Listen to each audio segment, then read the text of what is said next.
دۆستان ئێوارەتان باش و بەخێر بێن بۆ دیداری ئەمڕۆ ئینستیتۆی توێژینەوە و سوپاس بۆ بەشداریتان. لە دیداری ئەمڕۆماندا میوانداری دوو پسپۆڕ و شارەزای بواری خۆیان دەکەن کە بەڕێزان دکتۆر عەبدولفەتاح عەبدوڕزاق پسپۆڕی بواری یاسای دەستووریە کە بە دڵنیایی و هاوکات بریکاری وەزارەتی خوێندنی باڵاشە. دکتۆر عەبدوڕزاق لەسەر دەستێوەردانی ڕاستەوخۆی دەسەڵاتە فیدرالیەکان لە کارە بنەڕەتیە ئیداریەکانی کوردستان قسەمان بۆ دەکات. هەروەها بەڕێز هەندرێ محەممەد ساڵح سەرۆکی کۆمیسیۆنی هەڵبژارنەکانی یاریێمی کوردستان لەسەر هەڵبژارنی داهاتووی هەرێمی کوردستان بۆمان دەدوێ کە بێگومان کۆمیسیۆنی هەڵبژارنەکانی عێراق ڕاستەوخۆ سەرپەرشتی دەکات. بەڕێزان بەدڵنیاییەوە بڕیارەکانی ئەم دواییە دادگای فیدرالی و درێژەکێشانی گرفتەکانی نێوان هەولێر و بەغدا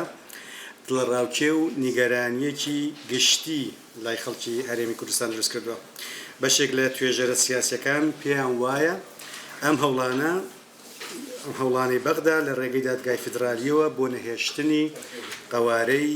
هەرێمی کوردستانە و مامەڵەکردنە لەگەڵ هەرێم وەک هەر پارێزگایەکی دیکە. بەڵام لە بەرامبەردا بەشێکی زۆر لە یاساناسان پێیان وایە کە مەشروعیەتی هەرێمی کوردستان لە دەستوری عێراقدا جێگیر کراوە و نزیکەی ناممکناتە کە بەغدا بتوانێت پێگەی دەستوری لە هەرێم وەربگرێتەوە بەبێ ئەوەی کە خەرقی دەستوری خۆی بکاو لە دۆزێکی وادا دواتر ڕێگە بۆ دەکەڵۆشانەوەی خاکی خۆی دەکاتەوە و بۆیە قەواری دەستوری هەرێمی کوردستان تا ڕادەیەکی زۆر پارێزراوە سەرباری بڕیارەکانی دادگای فیدرالی. تابعاً دیدارەکەی ئەمڕۆمان تۆمار دەکرێت پێم وایە کاکامەران بەڵام بڵاو نابێتەوە بۆ ئەوەی میوانە بەڕێزەکانمان بە ئازادی خۆیان بتوان ڕوانگەی خۆیان بخەنە ڕوو. دکتۆر لە جەنابتان ڕست پێ دەکەین ئێمە بۆ هەر قسەکەرێک 20 دقەمان داناوە ئەگەر بکرێت لەو چوارچێوە بجوڵێنەوە زۆر باش دەبێت چونکە دواتر پرسیار دەکرێت و بەڵام ئەگەر زیاتریشی کێشە ئێمە لە خزمەتدانی مەمنون دەبیستان بکەم. پرسیارێکی فراوان کرا هەڕەشە لەسەر هەرێمی کوردستان لایەن عێراقەوە چەند مەترسیدارە ئەو تەوەرەی کە تایبەت من دەستێوەردانی ڕاستەخۆی دەسەڵاتە فیدرالیەکانە لە کارە بنەڕەتەکانی کوردستان ئەو ئەیوانە تەبانم بە خۆمدان ناوەم بە سوپاسەوە کاکسەرۆ ئەو پێشنیاری ئەوەی کرد ڕاستە عنوانە کە فراوانە بەسم تەرکیز لەسەر دوو دەسەڵات دەکەم ئەویش محکمە ئیتیحادی و ئەو بەشی کە تایبەتە بەخۆم ئەویش وەزارەتی خوێندنی باڵایە لەوێن دریش ئەگەر مەجال هەبێتن و فڕسەت هەبێتن و باز لە دەستێوەردانەکانی وەزارەتی خوێندنی باڵا دەکەم. سەرەتای هەموو شتێک پێویستە ئەوەل زاری باز لە هۆکارەکان بکەین هەرکە هاوکاری دروستبوونی ململانەی نێوان هەرێمی کوردستان و عێراق و هەروە پاساوەکانی ئەو ململانەیە یان ئەو دەستێوەردانە چییە؟ بێگومان هۆکاری زۆر هەن و هۆکاری سیاسیەیە هۆکاری ئابووری هەیە تەنانەت هۆکاری کۆمەڵایەتی و باگراوندی هزر و فکر و عەقلیەتی پێکاتەکانی عێراقا ینی کە ئەو ڕۆکە حکمی پێدەکرێت. ئەمە زیاتر تەرکیز لەسەر ئەوە هەر یەکە و پسپۆری خۆی و ئێوەش لە من لەوانەیە سەبات بە هۆکارە سیاسەکان بێ مختص ئابووریەکان هۆکارە ئابووریەکان دەکرێەوە سیمیناریت و بابن ئیڤنتی تری لۆ دروست بکرێتن بەڵام ئەوەی ئەمن تەرکیزی لەسەر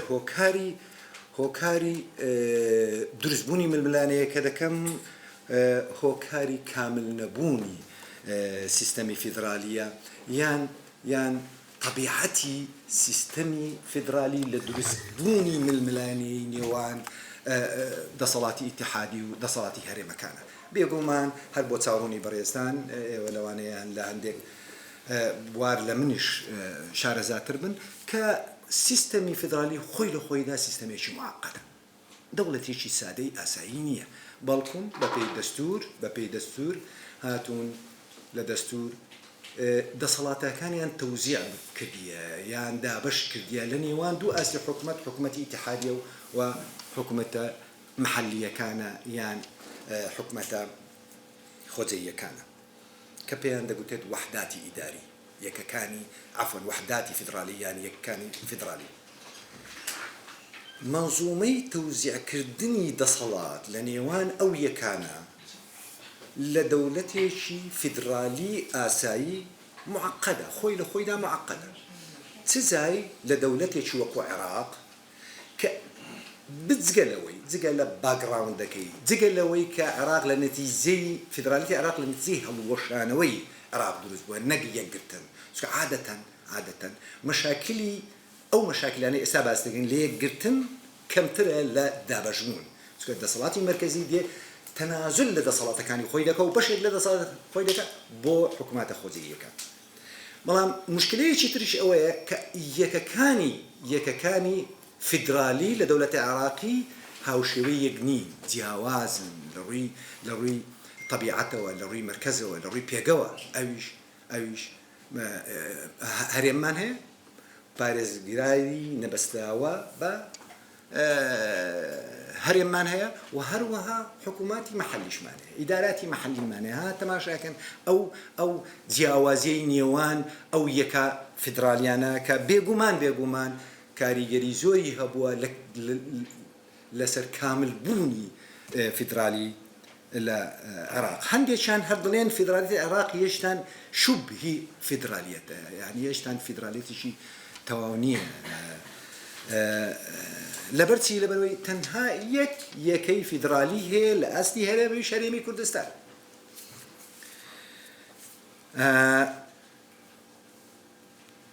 جابۆیە ئەو تەوزیع دەکرێتن بە دەستور ئەو تەوزیع دەکرێت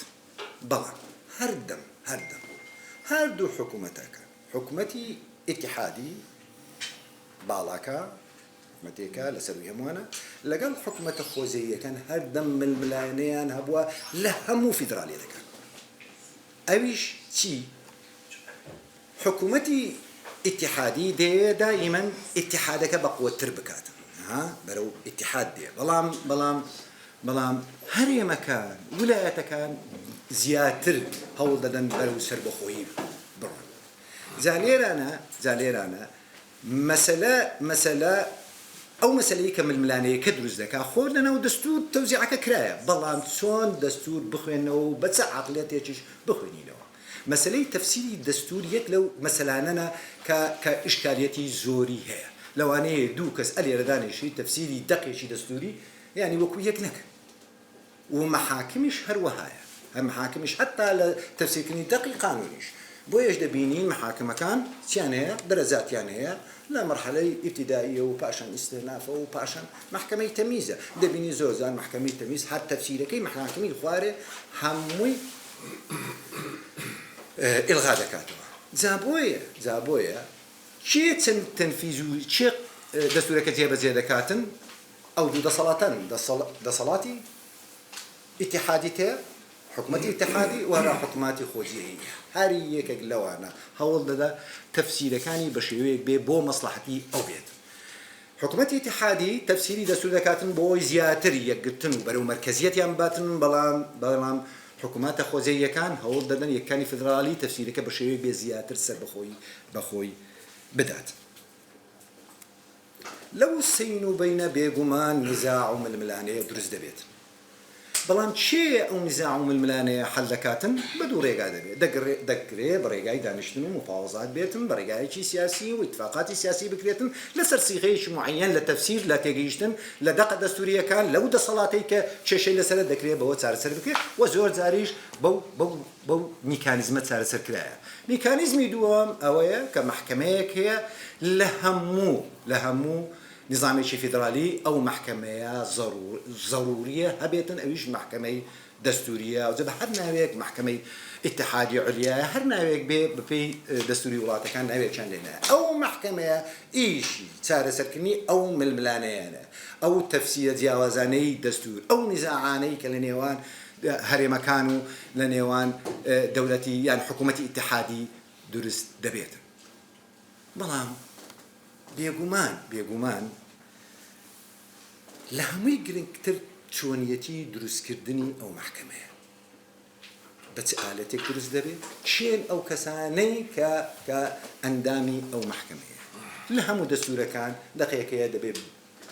بێلایەنی بێن دەبێت لەو کەسانە بێت کە سومعی باش بێت کۆمەڵێک لە سیفات دادنێ بۆ ئەوەی مطمئن بن لە بڕیارەکانی محکەمە لەبەر چیش خەتەرەکەی چییە؟ خەتەرەکەی ئەوەیە کە بڕیارەکانی ئەو محکەمەیە بڕیاری بنبڕن قەتعینە ئەوە شتێکی لە کێشەکانە کە ئێستا ئێمە پێی دەناڵێنین بەڵام ئەگەر بێن تەماشای بڕیارەکانی مەحکەمە بکەین ڕاستە ئێمە لەو ماوەیەی کە لە 2005 تا ئێستا کێشەی زۆرمان هەبووە ئەو کێشەیانش هەندێکیان چوینە هەندێکیان بەڕێگای سیاسی حەلکرای و هەندێکیان چوویتە بەردەم ئەو مەحکەمەیە لەبەر بەحسێکم کە دەمنووسیەوە هەموو قەرارەکانی لە 2006ەوە هەتا ئەو کاتە 2019 بڕیارەکانی مەحکەمەم خوێندەوە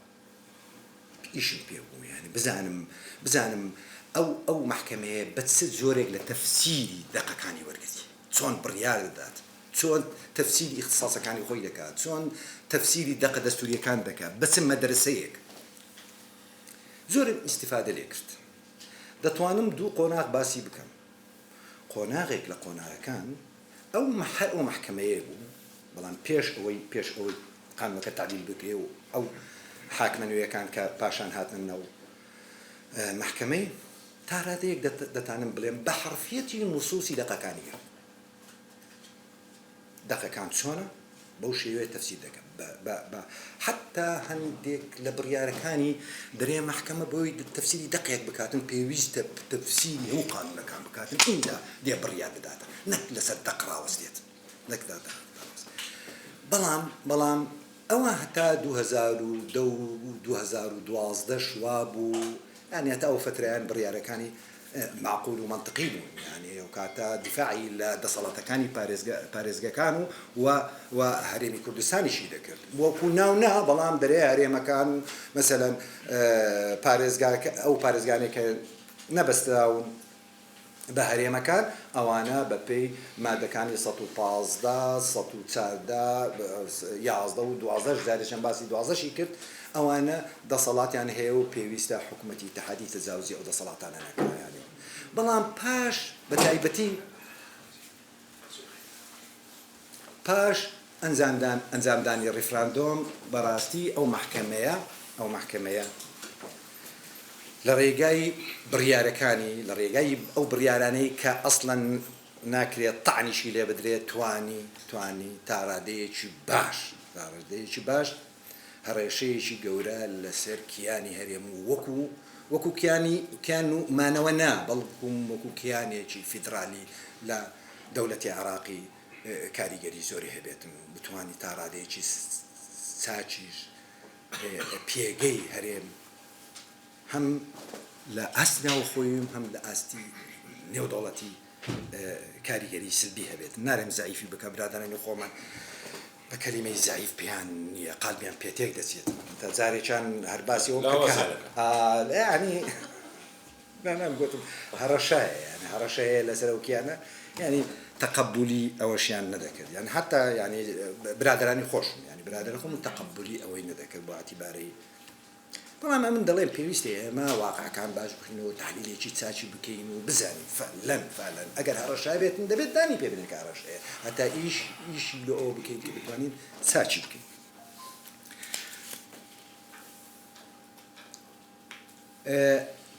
طبعا محکەمە یان داوا لێ دەکرێت تەفسیری دەقێک بکاتن یان داوایەک دژ بە لایەنێکی تر بەرز دەکرێتەوە داوایەکان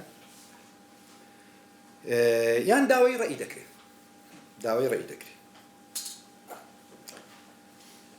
لە چوارچێوەی دەسەڵاتەکانی لەو سێ بوارە توانیتی هەیبەت و قیمەتی فیدرالیەت لە عێراق کەم بکاتەوە یان لاواز بکات مەسەلەن بۆ نمونە لە ڕەتکردنەوەی داواکان ئێمە چەند میهمە ئیقلیمێکی تر لە عێراق دروست بێت تەنها ئیقلیم نەبێت ینی فیدرالیەت لە عێراق داوەکو پێ بکاتن و کامل بێت چەند جار داوا لێکرا لە مەحکەمەی مەسەلەی ئایا دەکرێت ئەمن ئیعلانی وحدەیەکی فیدرالی بکەم پارێزگایەک بۆ نمونە پارێزگای دیالە داوای ڕێی لە محکەمەی کردیە ئایا چەند قانونیە ئەمن ئیعلانی هەرێمێک بکەم محکەمە ڕەدی داوایەکی کردیە بەسەبەبی اختصاصی نییە لۆ بەس لەبەر وشەی قانونی ئەگە بیگۆتە باە چەند دەستوریە چەند دەستوریە دەکرا اختصاصی هەبێت بەڵام دەرێ من ئیشی من دانی ڕێی نییە لەسەر مەسائلە قانونیەکان بەس لەسەر مەسائلە دەستوریەکان دەقە دەستوریەکان بەس تەنها لە بۆەوەی ڕەدی داواکە پاساوێکی هینایە کەسی دەیتوانی بڵێتم کاکە و مەسئلەیەکی دەستوری و اختصاصی خۆ مەسئلەیەکی دەستوری مافێکی دەستوریە و اختصاصی خۆمە دەتوانی باسی لێوە بکات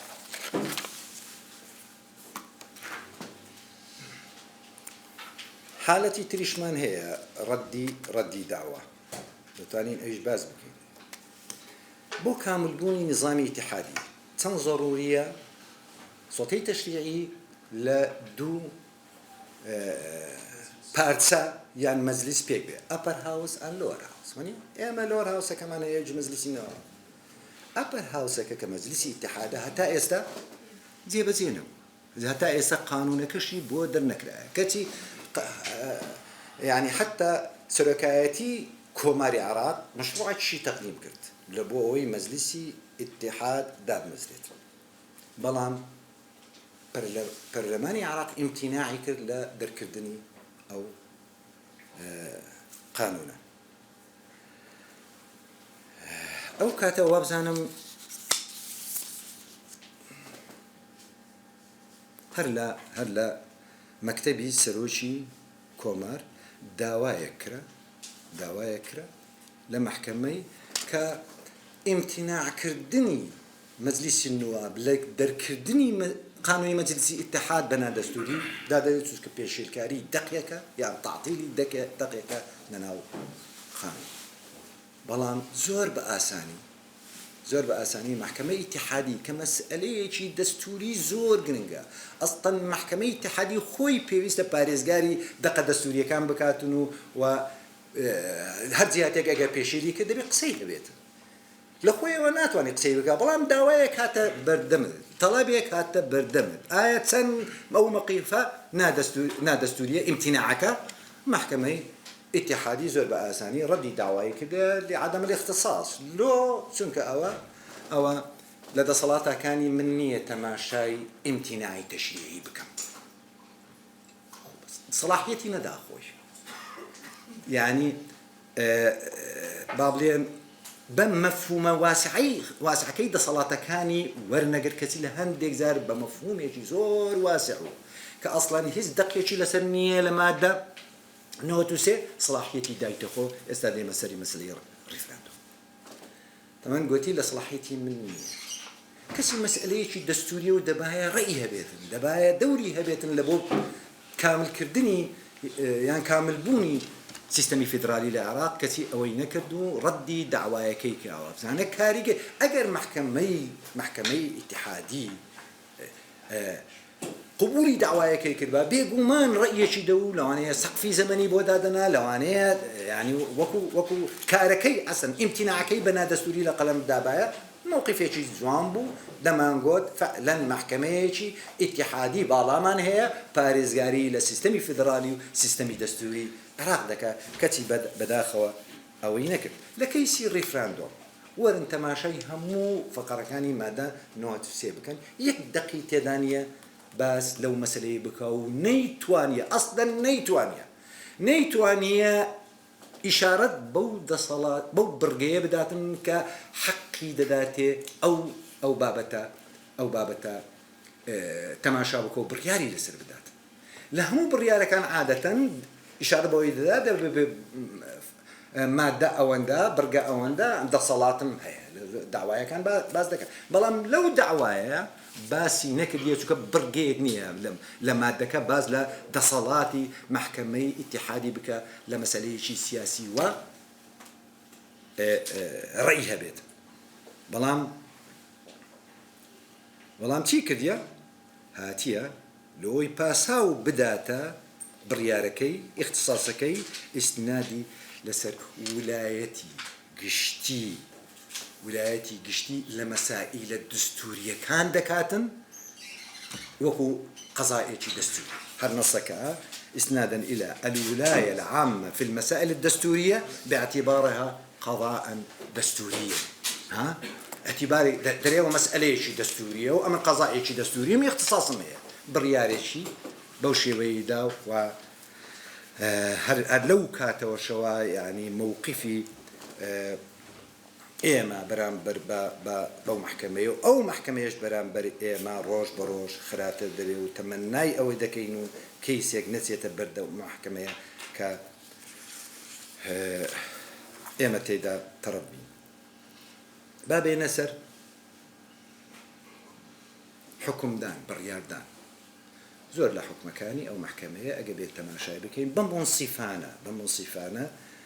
تحلیلی بکەین حکم دەداتن بنا دستورية بلام هست بيدكي بيشين كاري دقيقة دياري دستور نية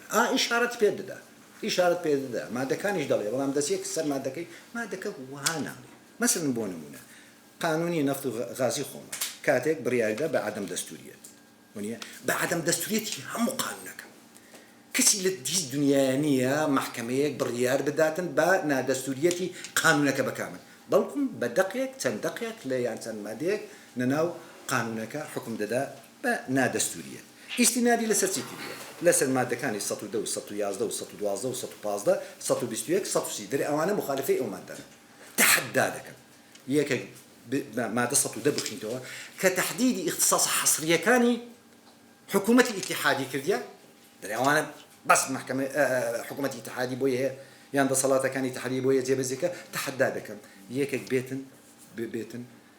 مسألة قانوني نفط وغاز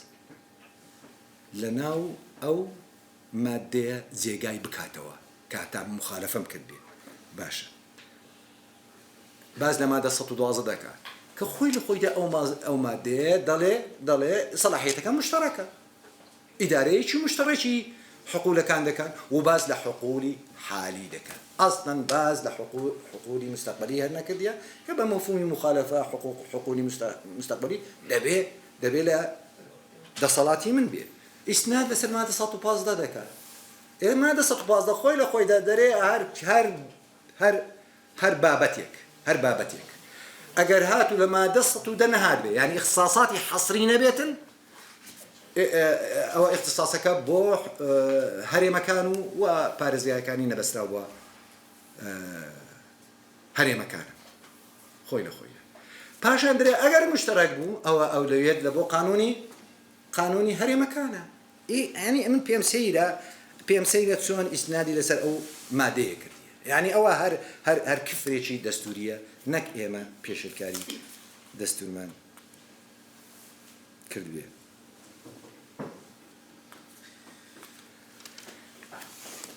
طبعا بيزقلوي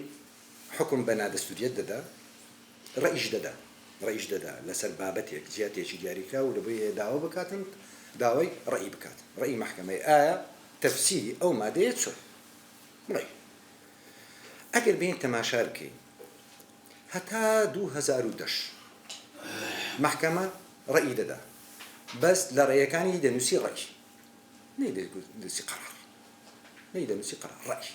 أنا زيادة كم دعوة كم أو مادين بو تفسير بكات دنيسي رأي لهندك زياد قرار شي بكار دهينا بلان باش أوي مشكلة الكتلة النيابية الأكثر عددا درزبو كبرياري شي دا برواب كان مستقبلي عراقي بتواي قوري حكمي لدست نيار روكان درينا دايا دست الروكان وإيستاش فرموها لبداية درزبوني دولتي البوشيوية أما بيس من بفكري من روا أو قائمة كي علابي سيدا قريتوا ببي دو تفسير هذا قريت قائمة انتخابية يعني أو قائمة يعني أو كتلية كبارشان أو برلمان تن حزبك تن قائمة يكبيتش دي حكمي ده لصالحي أوي كناخير أو قائمة انتخابية صالحي مالكي لصالحي مالكي برياري ده حتى باسي أوي كده أو محكمة صلاحية تفسيري هي شو قانونك كي بعد التفسير ناكا تفسيري نصوصي دستوري لما هذا نوتسي لا دستور ده هي او محكمه شنيه دستوريه كببي دستور دروس كرابيت هالشيء ابو ايه او صلاحيتي هي تفسير بك باشا بس لو كره ايه او تفسير حسابي برياري لو ذكره مجرد بيان رأيه ما باشا برياردرا كبيان رئيس بقرار حساب ذكريتم لو هذا مادة نوت ساري لسر زي كده كدري قرارات محكمي هموي بعد كتي مجرد رأي إيه أو واي كرت باش أو بريارة همو بريارة كاني أو محكمة عفوا همو رأي كاني أو محكمة بريار دسو لا سري دنوستي بريار ننسى بها الرأي بريار قررت المحكمة لو هتا دروازه شي تساك لو خوي بمين توا هرشتيك بيك بتزورك تفسير بكاتم أو ملزم به لبو همو دصلاتك او نصي ما دنو تسي أو هذا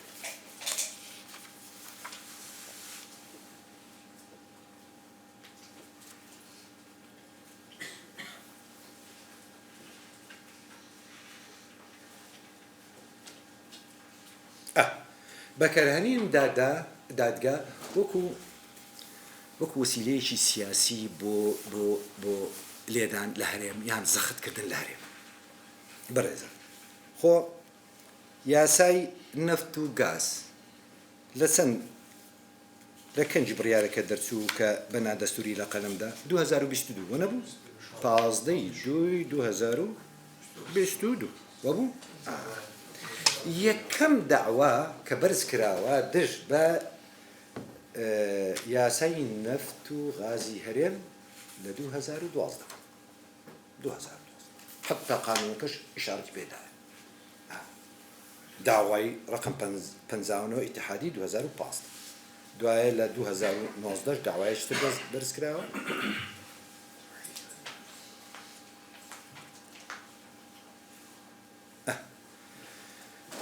لە 2012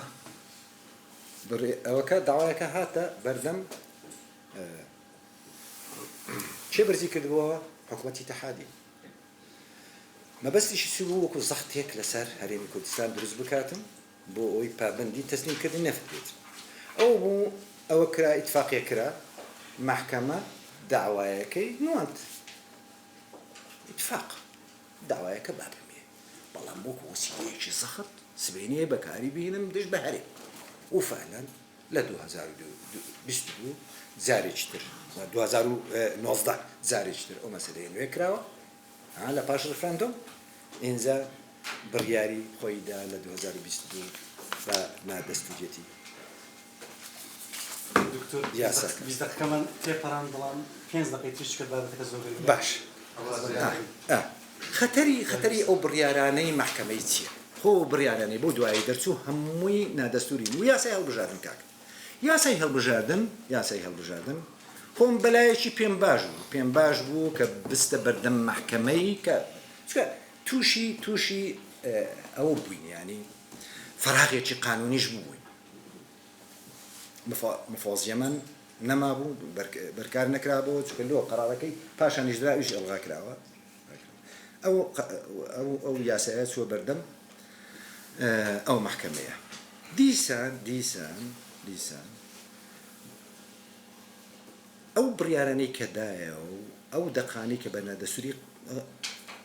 لقنم دايا أمن برادراني دستوري خوم ديرانا هن دكتور حاكم عثمان دكتور آرام عفوا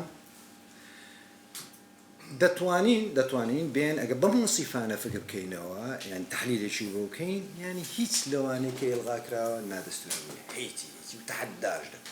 دەکەن یەکەم باش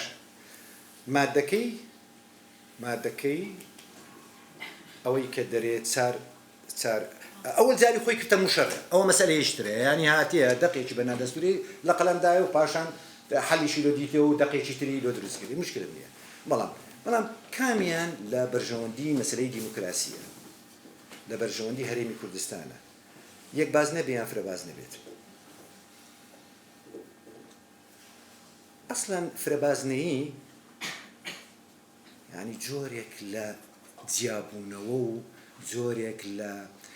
جیاوازی یان دروستکردنی با بڵێن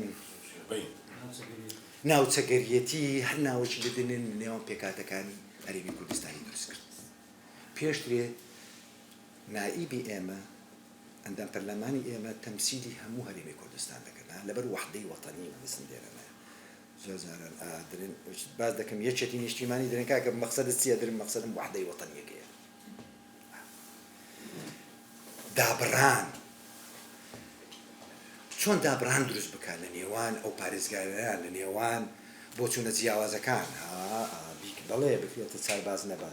باشترە بەڵام لە چاربازنەیی نوێنەرەکەی کە لە پەرلەمانە تەنها تەمسیلی پارێزگایەکەی خۆی دەکات بەڵام ئەگەر تەمسیلی هەموو هەرێمەکەی کرد و کیانەکەی کرد بێگومان دیموکراسی ترە لە بۆ وەحدەی وەتەنی باشترە بابێنە پێکاتەکان کەنجین ئیشی محکەمەیە بێتن ئێڵای ئەو کۆتای ئەوەی بکات کۆتای پێکاتەکان بکات ئیشێکی خراپی کرد ئەویش دیسان هەرێمی کوردستان بەچی زوانە یەک لەو شتانەکە ئێمە شانازی پێ دەکەین ئەمن و ئیستقڕاری ئەو هەرێمەیە مەسەلەی دیموکراسیە و مەسەلەی پێکەوە ژیانی پێکاتەکان دەفەرموهاتی پێکاتەکانی لە ئێمەی بە تەواوی دابڕ ئەلەقەل کاتە خۆ ئەگەر لە هیچکەتیشی دابڕابێ هەر خراپە بەیاننا ئەیتا تەمانەوە دروستکردنی نیزاع و کێشە و ململانەیە لە ناو هەرێمی کوردستان هەتا ئەو ئیستقرارەی نەمینێت کاکە خۆ قانونەکانی عێراقی هەموو ئەوەی هەڵبژاردن ئین مەجلیسی نواب ئی پارێزیان خۆ کۆتەکانی تێدایە ئێمە دەچونەوە باشترە باس لەوەی دەکاتن کە پێویستە تەمسیلێکی عادلی پێکاتەکان هەبێتن مادە 125 دیسان باسی حقوقی سیاسی پێکاتەکانیدا باشە نوێنەرایەتیکردنی نەناو پەرلەمان وەکو پێکاتە ئەری ئەوە ژێک لە حقە سیاسیەکانی نییە ئەوانی هەموو بەلانایە بڕیاریدا بە نادەستوری و هەریشی لۆدان نایە مشکلەکە ئەوەیە من بەستم چییە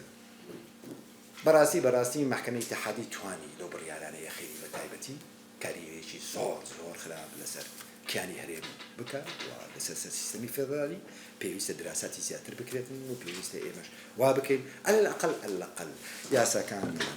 یعنی تعاملمان لەگەڵ بەغدا بە شێوەیەک بێتن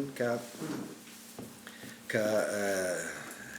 ئیش و کارەکانمان نەچێتە بەردەم ئەو محکەمەیە سەبارەت بە دەسەڵاتی تەنفیزی و ئەو دوو دەقەم بێت وەزارەتی تعلیمی عێراقی دەسەڵاتێکی ئیتحادیە ئایا دەستەی وەردان دەکەن لە کاروباری ئێمە دەڵێم بەرێ هەتا ئێستاش وەزارەتی خوێندنی باڵای عێراقی بە عەقلیەتی مرکزی تعامل لەگەڵ تعلیمی عالی عێراق دەکات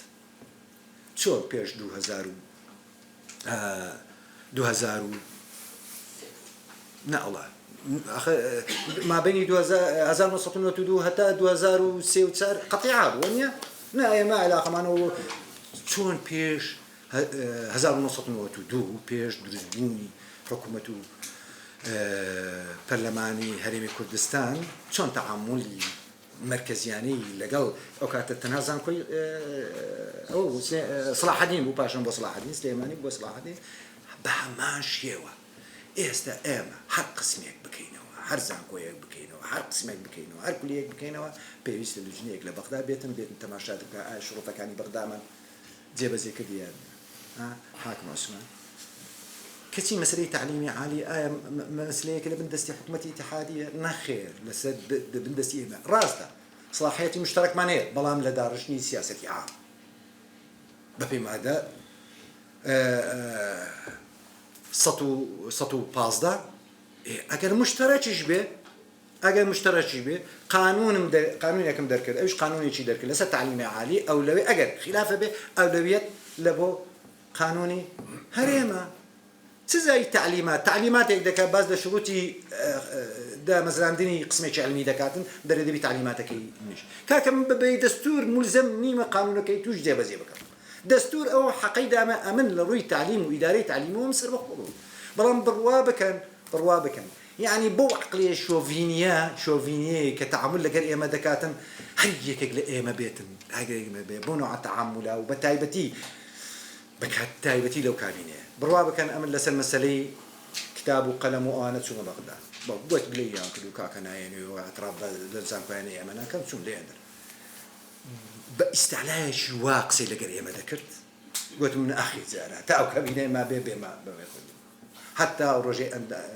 وفدێکی پەرلەمانی عێراق هات لە بۆی قانونێکی تعلیم عالیە دیسان دەریان کردیە لە قانونی تعلیم عالەکە دەرێ هەر زانکۆیەک لێرانە لە هەرێمی کوردستان ئەهلی ئیجازەی پێ بدێت دەبێ بێتەکەنە نیش ئەمن اعتیمادی دەکەم و ئەطرافی دەکەم سڵتەی تەقدیریشی دایتەوە دەرێ للوەزارە ئەطراف کەواتە بۆ هەیە ئەطراف بکە و بۆیە ئەطراف نەکە و پێویستە ڕسمیشی بداتێ لەسەر ئەوەی دانیشتبووینی پێم گوتم بەو عەقلیەتەی ئەوان تعامل لەگەر ئێمە دەکەن مەقبوڵ نییە کاک ئێمە تەحەمولی ناکەین يعني حتى بيم قلت شوازي استقبالي إيمان شوازي تعامل كردن لقريان إيمان سوينا يك دنيا مشاكل مانه صار سليم كي دلنا كاك مشاكل كمان إيمان دلنا نخير حس مشكلة يك بازنا كان حتى أطراف با أوزان كويان نكمل كاك إيمان هي أطراف نين كوملا جزان كوي هي لمنطقين متنازع عليه مفهومي أوزان كويان ندور اللي بستيه كواليتي خوين دني تيدانية أمن مستقبلي كوركاني خون نافوتين بينيرم أمن تنها وين نير خو من جهتي اعتراف نين أمن أو جهتي نمي اعتراف بزانكويتو بزانكويتو معترفة بلام تنها موقفي أمتيا كاكا إيمت طلبة كان ما نانيرين ورن دان نيرين موصل دانيرين الرمادي دانيرين بس ناري يعني تشي وادا كاتنتو أمن إلزام بكي كأمن طلبة يخون لوين بنيرم أو أسلوبه أو عقليتي كأوان تعامل لقرية لكن إيستاش لا والله لزماني ملكيش باشتر لزماني ملكي باشتر بو بلام باش ملكي يعني أو عقلية مركزية شوفينية حتى إيستاش بوشي تعامل لا نادقن بلى هرشة هي وفعلا تواني تنتارا دي تسا بيجي هريم هر لآستي لسر آستي ناو خويو لسر آستي نيو دولتيش كاريگريان هبيت زۆر سوپاسان دەکەم ئەگەر مداخلەیەک شتێک شوێ لە خزمەت دام ممنون جان لە قسە وڵامەکان ان شاء الله زیاشەوە دەکەم ئێستا گوێ بۆ بەڕێز سەنگی محەممەد ساڵح من نرم بن لەگەڵ زۆر سپاس ئێوارەتان باش کاکەم 20 دقەمان هێتەوە یەک چارەکمان زیاتر 20 دقەی دکتۆری یان 20 دقەی بۆ چارەکمان زیاتر دا بە دکتۆر باش نانا من زۆر سپاس سەری 20 دقە تمام زۆر سپاسی بەڕێزانەکەم سنتەری توێژینەوە و گەشەپێدان لۆ ڕەخساندنی ئەو فرسەتە و ئەمیش بەڕێزان داوایان لێ کردم تەنها لێکەوتەی ئەو بڕیارانەی دوایی دادگای فدرال لەسەر ئەو هەڵبژاردننی خولی شەشەمی پەرلەمانی کوردستانی واتە مادەکە تەنها محەدەدا بەڵام پێشەوەی بسمە سەر بڕگەی قرارەکانی محکەمە و لێکەوتەکانی دەبێت دوو قسە بکەم بەڕاستی یەکەمیان خراپترین لێکەوتەی قرارەکانی محکەمەی ئیتیحادی بەڕاستی واز لە کۆتابینە و واز لە کۆمەڵک شتێک بینە خراپترین لێکەوتەکانی پێشێرکردنی مافی دەستوری مؤسساتی هەرێمی کوردستان يعني هەڵبژاردن و کۆمیسیۆن بە هیچ شێوەیەک لە دەسەڵاتی حەسری و لە دەسەڵاتی مشتەرەکی حکوومەتی ئیتیحادی و ئێستاش دەبینی یەک لە بڕیارەکانی محکەمەشی لەغوو کردەوە محکەمەی کە متعلقە بە قڕونی انتخابی فلوی خەتەرترین و خراپترین تەسیرەکانی بەڕاستی لەغووکردنەوەی مؤسساتەکان بەڕێی من لە داخستنی پەرلەمان دەستی پێ کرد و دوایش تریشی بە دوو دادێ چونکە ئەگەر و دیارە نیەتەکە زۆر خراپە و دیارە نیەتەکە زۆر خراپە دلیل کاتی کە بڕیاری لەسەر نادەستوری تەمدیدی پەرلەمان کرد هۆکارەکە چ بوو یگوت نا دەبی دەنگدان دەبی لە کاتی خۆی بکرێ ناوی دەنگدان تاخیربی کەچی بەقراری خۆی دەنگدانی تقریبا 6 مانگ تاخیر کرد ئەگەر نیەتی ئەوە بوو کە دەستور جێبەجێ بکە و دەنگدان لە کاتی خۆی بی زۆر ئاسان بوو دەیتانی کۆمیسیۆنەکەی ئێرە تەفعیلکاتەوە یان دەستەیەکی قەزایی دابنێ ئەو هەڵبژاردنەی پێ بکرێتن بۆ نیەتەکە وازەحە و دیارە کە نیەتەکی خراپە بەڵام دەبی ئەوەش برێن خەتای خۆمان خەتای خۆمانە کە دەشێم خەتای خۆمانە مەبەستمەوەی خەتامی نیظامی سیاسی هەرێمی کوردستانە مەبەستیشم لە نیظامی سیاسی هەرێمی کوردستان حزبەکانە مؤسساتە مجتمعی مەدەنیە دەستگاکانی تۆژینەوەی هەموو نیظامی سیاسیە بازارێ باسی حزبەکان نەکەم بازارێ باسی مؤسساتەکان بکەم پەرلەمانی کوردستان کە یەک لە مؤسسەکانی تەشریعیە ساڵی 2019 پێشەوەی ئەو کۆمیسیۆنە بە 6 مانگ وادەی تەواو بین نووسراون پێ لۆکردینە گوتم ئێمە تەواو بین 6 مانگمان مایە تکایە با فەراغی دەستوری لەو مؤسسە دروست نەبیتن کۆمیسیۆن هەر بژێرنەوە چکە پرۆسەی دەوێت ماوە کتابەکەم بێخەبەر بوو گوتم جەماعەت بڕواکەن لەوانەیە کتابەکەم ئەرشیف کرابی با بە خۆمان بچین چوینە لایەن چوینە لای دەستەی سەرۆکایەتی پەرلەمان لەگەریان دانیشتین ئەو کاتی تازە بوو 2019 تازە دانیشتە بوون وتمان فەراغی ئەوە زۆر چونکە کۆمیسیۆن ئەو میکانیزم و ئالیەتەیە لۆ تەولیدکردنی پەرلەمان و تەولیدکردنی حکوومەت فەلوێ زۆر گرنگە ئیش لەسەوەی بکەن ڕاستی بە دوو قسە و چا خواردنەوە کەمیان بەڕێکە گوتیان باشە ئیشی لەسەر دەکەین و دوای تەوابوونی وادەی کۆمیسیۆن کتابی دووەمیشم بۆ کردن گوتم ئەوەمە کۆمیسیۆنەکە خلاص بوو ئەوە 6 مانگ تێپەڕی کۆمیسیۆنەکە وەرن دیسان دابنیشتنەوە لەسەر ئەوەی ڕێکاری بەپێی یاسای کۆمیسیۆن ئەو کۆمیسیۆنە ئەنجومەنێکی نوێ هەرژێنەوەیان تەفعیلیکەن بەداخەوە نەکراو و بۆ هۆی تەجیلکردنی پەرلەمان کە ئەمن ئەو کاتی لە زۆر میدیا و لە زۆر دانیشتنیش دەمگۆ خەیاری ئۆپشنی تەجیلکردنی هەڵبژاردن و تەجیلکردنی تەمدیدکردنی پەرلەمان خەیارەکی سەعبە خەیارەکی زەحمەتە و خەیارەکە مەقبول نییە و دەشمازانی ئەوەی دوێت لەلایەنە سیستەمە نیظامە سیاسیەکە حیزبەکان بەڕاستی حیزبەکان بۆ چێشمە چێشم و مناقەشە طبعا مەفروض بوو ئەو مەسەلە لە پەرلەمان یەکلا بکرێتەوە پەرلەمان توانای نەبوو ناچار بوو سەرۆکی هەرێم حیزبەکانی بان کرد لەگەر UN دابنیشن لۆ ئەوەی بگەنە ڕێکەوتنێک لەسەر یاسای هەڵبژاردن و بەو شێوەی کە دەیانەوێتن و زۆربەی زۆری گرفتەکانیش حەل بوو تەنها وابزانم ئاخرش لەسەر دابەشکردنی کۆتاکانما بوو ئێمە بەڕاستی یعنی لە ڕوئیامان لۆ مەوزوعەکە لە ڕێی UN چکە UN کۆنێکشن بوو لە مابەینی حیزبەکان و لە مابەینی کۆمیسیۆن و لە مابەینەوە وتمان کاکە ئەگەر پێکاتەکان مشکلەیە و خاصەتەن ئەو کاتی باسی ئەوە دەکرا زیاتر لە ئیعلام پێکاتەکان دەنگی تایبەت دەدەن دەنگ نازانم لە کوێن دەرادینن لەوێن دەرانینە وتمان کاکە هێزی پێشمەرگە و هێزی ناوخە ئەوانە تاجی سەری منە ئەوانە دەمرن لەوەمەی بژین بەڵام با بێبەش بکرێن لە دەنگدانی تایبەت یعنی لە بە دەنگدانی لە دەنگدانی تایبەت دەنگ دەدەن بە پێکاتەکان با دەنگ نەدە بە پێکاتەکان لەوەی کێشەکە حەل بکرێت بەداخەوە نەکراو و وای لێ هات کە پەرلەمان تاجیل بوو ئەوەی کە ئێستا دەیبینین ئەو تەعنە و ئەو بڕیارە ئەو ئێمەین ئەو دارەماندا دەست محکەمەی ئیتحادی لۆ ئەوی بکرێت مەفروض و نیظامی سیاسی کوردستان ورتر و مێژوو بخوێنتەوە هەموو مێژوو حاضر کا لە کاتی تۆ دەگەیە بڕیارێکی چارە نووساس کە ئەتوو بەرامبەر چێ و قەزەکەس دەستەوە بەغدایەوە دەرزانین ئەو نیەت و ئەو تاریخی محکەمە هەیبوو لە زمانی ڕاندۆمەوە هەتا ئێستا چۆنە لەسەر ئێمە بێمە سەر ئەو بڕگانەی کە لە قانونەکە لە قرارەکانی محکەمەی ئیتحادی هاتیە و تەئسیری لەسەر هەڵبژاردنی داهاتوو طبعا یەکەم جار باسیەوە دەکە عیبارەی 11 11 کورسەکەی دەرێ وارد نییە 100 کورسیە لێرە پرسیار دەکەم لۆ 100 کورسی لۆ 80 نەبوو لۆ 120 نەبوو محکەمە هیچ مقیاسێکی نەدایە لە بۆ ئەوەی برێ 100 کورسی خۆی ئەگە بینە سە دەستور چ دەرێ لكل 100,000 کەس کورسیە ئێوە هیچ احتیمادی لەسەر هیچ بنەمایەک نەکرێت 100 کورسی وەکەوەی قانونیەکە باشە لۆ 111 دەستوریە 100 دەستوریە غێر دەبی ئەساسە چێبی بنەمایە چێبی ئەوە هیچ بنەمای نییە طبعا بڕیارەکانیش هەموو دەرچووە جزافا عدم دەستوریەت بەڵام لۆ سبب كيف لماذا وما سبب نییە و هەتا ئێستا دیبازەکەی دەرنەچووە ئەوەش بەڕاستی جێ پرسیارە هەتا ئێستا دیبازەکە دەرنەچووە ئایا لە دیبازەکە شت جێ دەکەنەوە نازانم ئەوە بێجگەلەوەی یعنی هەر ساڵی 92 ئەمە کۆتاشمان هەبوو ئاشوورەکان 5 بە قانونێکی ملحق دەرچوو ئایا ئەوە مەسیری چ لێ دێ هەتا ئێستاوە دیار نییە فەلوێ هەڵبژاردننی داهاتوو بەپێی ئەگەر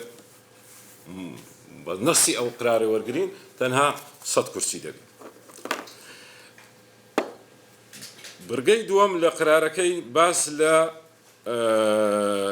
دوو بەش دەکات یەکەمیان جێگرتنەوەی کۆمیسیۆنی ئیتیحادی لە جێی ئەو هەیئەی کە لە قانونەکە هەبوو دومیشان باسی ئەو ئەنجومەنی دادوەری دەکات کە بە طعونەکانی کۆمیسیۆن دەستەوە ئەوەی کە متعلقە بە دەستە ئەوە یعنی ئەمە ناوی کۆمیسیۆنی کوردستان لەو یاسای ژمارەیەکە بە هیچ شێوەک نەهاتووە ئەو کاتی هەیئەیەک هەبوو وابزانم حاکمێکی کۆیی بدایەتی هەڵبژاردنەکانی ساڵی 90 دەیکرد بەڵێ ئەو بوو ئێستا ئەو کۆمیسیۆنی خستە بەرێ و ئەوەی هەیئەی موقتەی کە دەستەی دادوەری پێدرێت بۆ هەڵبژاردن طبعا ئەوەشی لێرە لە کورد و برتیە بەغدایە ئەمە نازانم کۆمیسیۆنەکە کاکە کارانیە برتە بەغدایە ئەدی دەستەی دادوەری خۆ لێرە هەیە لە محکەمەی تەمیز دروستەبی ولا ئەمن لە مدیر عام و دەسا لە کۆمیسیۆنی عراقی و بەعینی کۆمیسیۆنی عراقی دەیکرد هەموو دەستەکان کاتی انتخابە لێرە دروستە بوو لێرانە حاکم بنجین وان دەهاتن و ئەوانە دەبوونە دەستەی کاتی غێرە متەفەرق هەڵبژاردن بەڵام ئێستا ئەوەش تویتە بەغدایە کە بەڕای من ئەوەش نیەتە چ تێدایە بە هەر حاڵ تەسیری ئەو برگەی چییە تەسیری ئەو برگەی ئەوەیە ئەو جارە قانونی حزابی ژمارە حەفدەی هەرێمی کوردستان جێبەجێ دەکرێت لەگەڵ قانونی ژمارە 36 واتە ئەو کیانە سیاسی کە لای ئێمە تۆمارە لۆی هەیە بەشداربی و ئەو کیانە سیاسی کە لە عێراق خۆی تۆمار کردیە لۆی هەیە بەشداربی ئەوە تەسیری ئەو فەقڕێ تەنها ئەوەیە تەسیرێکی کەشەیە ئەوان نیزامی تحالفیان جیایە لێرە تحالف پارەی وەرەگرن ئێمە بەس حزبەکان پارەمان 50 ملیۆن تەئمیناتمان وەرەگرت ئێستاوانە لە کاتی تحالفیش دانا مەبلەغێک وەرگرن بدعەیەک کەشیان کردووە ئەویش تحالفی تحالفات واتە دوو حزب بوونە تحالف دوو حزبی کەژە لە بوونە تحالف ڕێی پێداینە لە ئاخیرەکەی ببنەوە یەک تحالف بە ناوی کۆی تحالفەکان جیاوازێکی کەش ئەوەیە کە مفۆزەی عراقی بکە لە ذاتی ئەو مفۆزەی خۆمان ئەوەیە تەکلوفە ئەو هەڵبژاردنی ئەمە کردمان لە ساڵی 2018 15 ملیاری تێچوو ئەوان ئێستا داوای 7 ملیاریان کردی یعنی ئەمە تقریبا پێنج انتخابمان پێ دەکرد ئەگەر ئەمە بمان کردبا ما علم کۆمیسیۆنی عراقی و باسم کردم بخۆم لەوێ بوویمە ئیمکانیاتێکی زۆر هائیلی هەیە UN بەتەنێ زیاتر لە 188 ملیۆن دلاری لێ سەرف کردیا و 20 ساڵە ئیشەکاتن و بەڕای من ئەو مەصاریفانە زۆر واقعی نینە یعنی 15 ملیۆن ئەمە سرفمان کرد لەگە 7 ملیۆن هەمووشان هەیە یعنی جیهازەکان حازرە هەموو شتێک حازرە نازانم ئەو تەخمینە لۆچی و بالمناسبە ئەوە ڕاست ئێستا بەغدادەدا بەڵام لە بوزەی سیادی دەرەچی بوزەی سیادی چی تێدایە ئەقلیمیشی تێدایە کەواتە یعنی ئەوە نەبیتن خەنجەر لە کابی بشێت دەڕوا و ئەمە حسابی لەسەر نییە ئەوە ئی دووەم ئی سێەم باسەوەی دەکات تەقسیم کوردستان العێراق إلى 4 لا يقل لە 4 لێرە پرسیارەکەوەیە چێ بڕیارەدا 4 بی یان 6 بی یان 8 بی چکۆ دەرێ لا يقل عن 4 معناه هي مفروض 6 بي مفروض 7 بي 8 بي چێ بڕیارەدا لە قانونەکەی نەینووسیە کۆمیسیۆن بڕیارەدا کۆمیسیۆن ئەو سەلاحیەتی نییە ئەوە یەک لە پرسیارەکان لەوانەیە کۆمیسیۆن ئەو کات دەرێ أضعف الإيمان محكمة قوتي لا يقنع الأربعة من بأربعة يدرون والله ما هو قانونيا دستوريا نخير قياسك بكار ديسبني لو دابش كني كرسي كان أو قياسك يستكرا لسر أوي أنجمني نيران كرايا قويا سيلا هلبزة وسيوهش لسليماني وسيوتار لهولير وبسبند لا دهوك والله ما أو كوميسيون قياسي شيء ده والله محكمة أو دبي بقانون دياري كرابي هەر بۆ چوونی من ئەوە تەسیراتە يعني دەبتە 4 بازنە وزارە یەک لە تەسیرەکانی ئەوەیە دەبتە 4 بازنەی انتخابی هەر بازنەیەک مرەشەحی خۆی دەبی هەر بازنەیە کیانی خۆی دەبی شەرت نییە کیانێکی سیاسی لە هەموو بازنەکان بەشدار بی و هەر کیانی سیاسی لە هەر بازنەیەکی مرەشەحی جیا دەبی لەگەر بازنەکەی تر بڵێ ناچار نالم کەم بۆ چوونی من لەسەر بازنە و 4 بازنە بەڕاستی دکتۆر باشەکی باس کرد يعني تو كباسي تشار بازم يك بازن ذكي يكم زاد لبيت باسي نوعي نظام انتخابي نظام انتخابي كان تو كباسك نابي جزافا بي دبي دراسة بي تنوع مجلس كتيا أما مجلس محافظة هي كخدمية يعني مجلس تشريعي هي أو بيت الريجستريشن هاوس أو مجلس تشريعة لما مجلس تشريع تبيس نفر بازن بي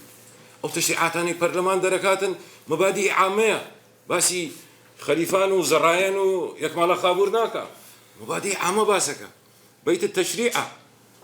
وفعلا دابش كرني 4 بازنا أو العراق بينا شيء بوي سببي دابش بوني العراق بو بارتا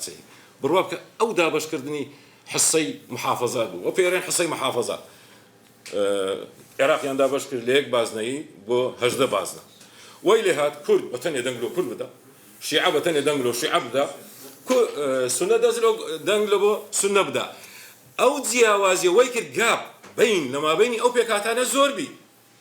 وایە من هەر لەو کورد دەنگەدام ئەو هەر لە بۆ ئەوی دەنگەدا واتە بزربوونی شخصیەتەکی وەتەنی ئێستا کابرایەکی نیشتما پەروەربی و ئەمن ڕامێ بۆ لە هەڵەبجەیبی بۆ من دەنجی پێ نەدەم ناتانی دەنجی پێ بدەیت ئەگە کابرا لەوێبی لە بەرەوەی لە بازنەی منی ئەمە ناتان جێبدە فلۆی لێک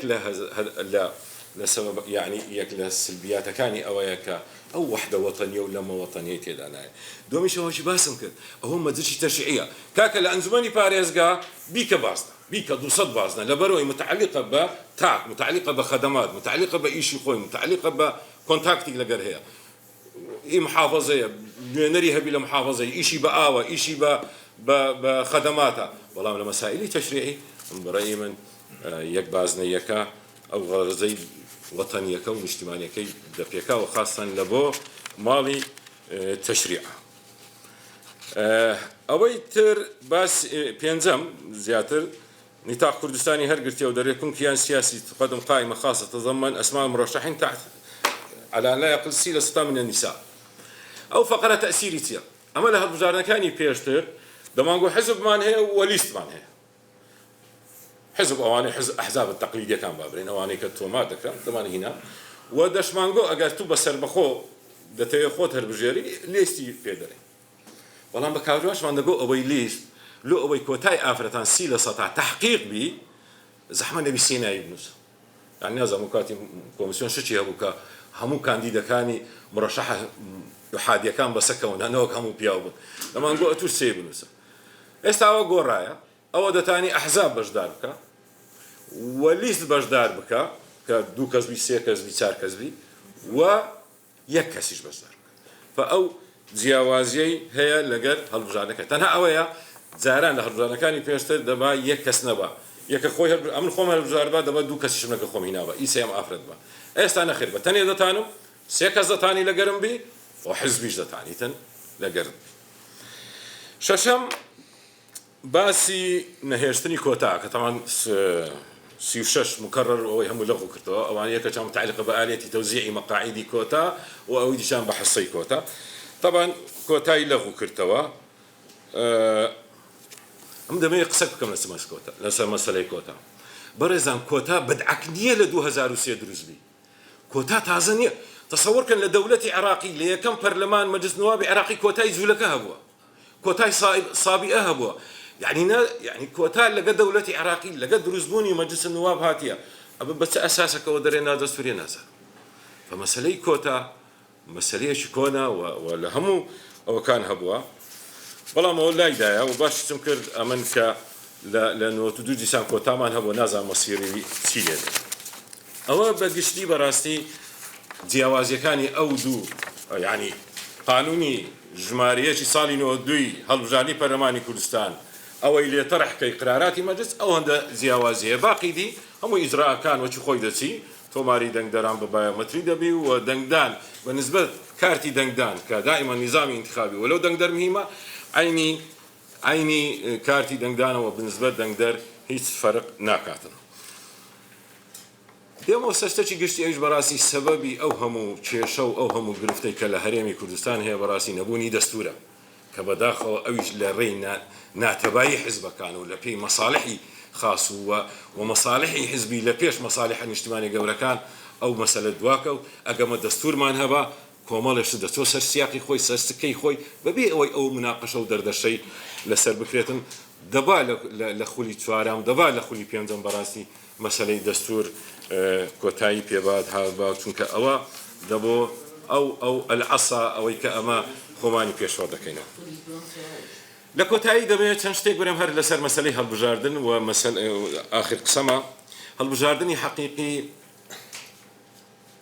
جیاوازە لەگە هەڵبژاردنی شکلی و هەڵبژاردن دەبی کۆمەڵە شتێکی تێدا بکرێت ئەوەی هەتا ئێستا هاتیە باشە وەڵام هێشتا زۆری مایە چونکە زۆر ئەحکام حکوومەتی دیکتاتۆریش هەڵبژارد نەکاتن لۆی شەرعیەت بەدەستبینیتن بەڵام ئێستاش لە عێراق و بەڕاستیش لە کوردستانیش ئێستا چەند شتێک مایە دەبی بە جددی ئیشی لەسەر بکەین لۆی پێی برێن هەڵبژاردننی حەقیقی لۆی هەڵبژاردن ویستی خەڵک بی ئەو قسە غەڵەتە دەرێ وڵات دیموکراتیە دەستا و دەستی دەسەڵاتە نەخ لەوانەیە دەسەڵاتە چی شۆڤێنی دەستا و دەست بکە لەگە دەسەڵاتێکی شۆڤێنی ئەدا مەفروزە ویستی خەڵک بی مەفروزە ڕنگدانەوەی دەنگدانی ئەو دەنگانەیە لە ناو سندوق ئەو دەنگدانەیە لە ناو پەرلەمان بی ئەمن عێلاقەم بە دەستا و دەستکردنی سوڵتە نییە چەند شتێک مایە بەڕاستی لەگەرەوەی کە ئەو بکەین یەکەمیان دیاریکردنی سەرچاوی دارایی تەمویلی ئەحزاب کە زۆر خەتەرە هەتا ئێستا ئەوە نە لە کوردستانەیە نارە عێراقیە تەمویلی ئەحزاب پارە نەزاهەت و ئەوەی هەڵبژاردن تێکەدا پارە سەرفەکرێ ڕکلامی زۆرەکرێ زیمەمی خەڵکی پێدەکرێ خەڵکی پێدەکرێ فەلێ زۆر گرنگە سەرچاوی دارایی عیلاج بکرێ و کۆنتترۆل بکرێ دووەم شت کۆتای ئافرەتان بەڕاستی کۆتای ئافرەتان یعنی نازانمەوە دەزان چ دەبی کابرایەک 20,000 دەنجی هینایە ئافرەتێک 200 دەنجی هینایە وڵا دەڕێن لەبەرەوەی کۆتای ئافرەتانە ئەو 20,000 دی نەخوارێ یەکەشی بە 200 دەنگ پێدین تەوانەوە یەکەم جار ليك لمعايير دولة كندا أو له انتخابات قيمة واحدة صوت واحد قيمة واحدة أو نبتقي صوت واحد قيمة واحدة إيه أفرد كيدا بتا صوت واحد 20 قيمة برأي من لوم على ذكرني أو مسألة كوتاي سيلة سطاي لبرلمان سيلة سطاي كرسي كان بدنا أفرتا قائمة أفرتان بتاني المنافسة لسبكا ببي أوي حفتة لسطا بابو في يوم يعني تكلم يلو حزبان وسيلة سطاي استقطاع كان لمزملي قائمة كي وبدريتا أفرتان لو أو كاتب بحريات سيبكا زور جنگا كار بكري لسر هوشیاری مدنی برسکردنەوەی ئاسی بەشداربوون چەند ئاسی بەشداربوون زیاد بی ئەوەندە ڕنگدانەوە ویستی خەڵکە باسم کرد و هەندانی ئافرەتان زۆر مهمە ئێستاش ئافرەتان لە کنەمە بە کۆتا دەرەچن معلم نیوەی تۆماری دەنگدەران لای کۆمیسیۆن ئافرەتە نەگە زیاتریش نەبن 150 تۆماری دەنگدەران کە لای منە لە هەموو شوێنەکەیە ئافرەتن ئەوزاش بە کۆتا دەبی دەرەچی معلمیان نیوەی دەنگدەران فەلوێ هۆشیاری مەدەنی لەسەرەوە زۆر گرنگە پەیوەندیکردنی بەڕاستی تۆکمەکردن لێوان میدیا و حکوومەت و هەموو مؤسسەکانی دی و هەروەها جێگیرکردنی ڕۆژی هەڵبژاردن بە قانون کەسی کە نەرێتن وەڵا هەوڕۆ یان سبەی مانگماندی سبەی دەبتە جێژنە نەخێت بە یاسا ڕۆژەکە دیاری بکرێت زۆر سپاستانەکەم مەمنون زۆر سپاس کاک هەندێن و دکتۆر عەبدولفتاح دەرگا دەکەین و بۆ پرسیار و وەڵام لێرە بەستە دەکەین جا هەموو پرسیارەکان وەردەگرین دوایی ئەوە دەکەین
ئێوارەتان باش سوپاسی ئەنستۆت و تۆرژینەوەی و بەشەفێدان و کاکسەرۆی دەکەین بەڕاستی هەر ئەو غڕمان دەکاتەوە لێرە یەکتر دەبینی سوپاس پرسیارەکەم لە جنابی دکتۆریە باسی دادگای فیدرالی یعنی محکمەی اتحادیت کرد ئەمە دائیما ئەگەر قرارك بەسەراحەت قسەی دەکەین سوالەکەشم وێ بەسەراحەت جواب بدەوێ ئەمە ئەگەر قرارك لە ساڵحی خۆمان بی بە مەشروعیەتی دەزانین بەڵام ئەگەر لە ساڵحی خۆمان نەبی بە مەشروعیەتی نازانین دادگای فیدرالی دەنابەت باست کرد کە حتا ساڵی 2012 ئەو 13 قراراتی باش نەوعادمان نەرم بوو دوایە بڕێتەوە زۆرتر جاریش دەبیستین کە دەڵێین محکەمەی فیدرالی دەستوری نییە جەنابی سەرۆک بارزانی پێش تقریبا چەند ڕۆژێک مقابلەی هەبوو لەگەر مۆنت کارلۆ نەسەن وتی محکەمەی فیدرالی وەختی برایمەری دروست کرا و دەستوری نییە باشە بالصالة دستورية بۆ قسانناکە حکومت قسان ناکە بەرلەمان قسان ناکە بەرلەمانی کوردستان قسان ناکە بڵێ ئەو محکەمەیە دەستوری نییە هەتا هاتە ئەو حاڵەتەی کە تەداخلی کرد بەرلەمانی ئیفریت کرد سبەینێ دەرەیە بە قانونی فیدرال ئەوەی ئەمە خوێندمان وەک ئەمریکا سویسرا هند ئوسترالیا دەرەیە وەزارەتی دیفاع مرکزیە وەزارەتی پێشمەرگەم ئیلغا کرد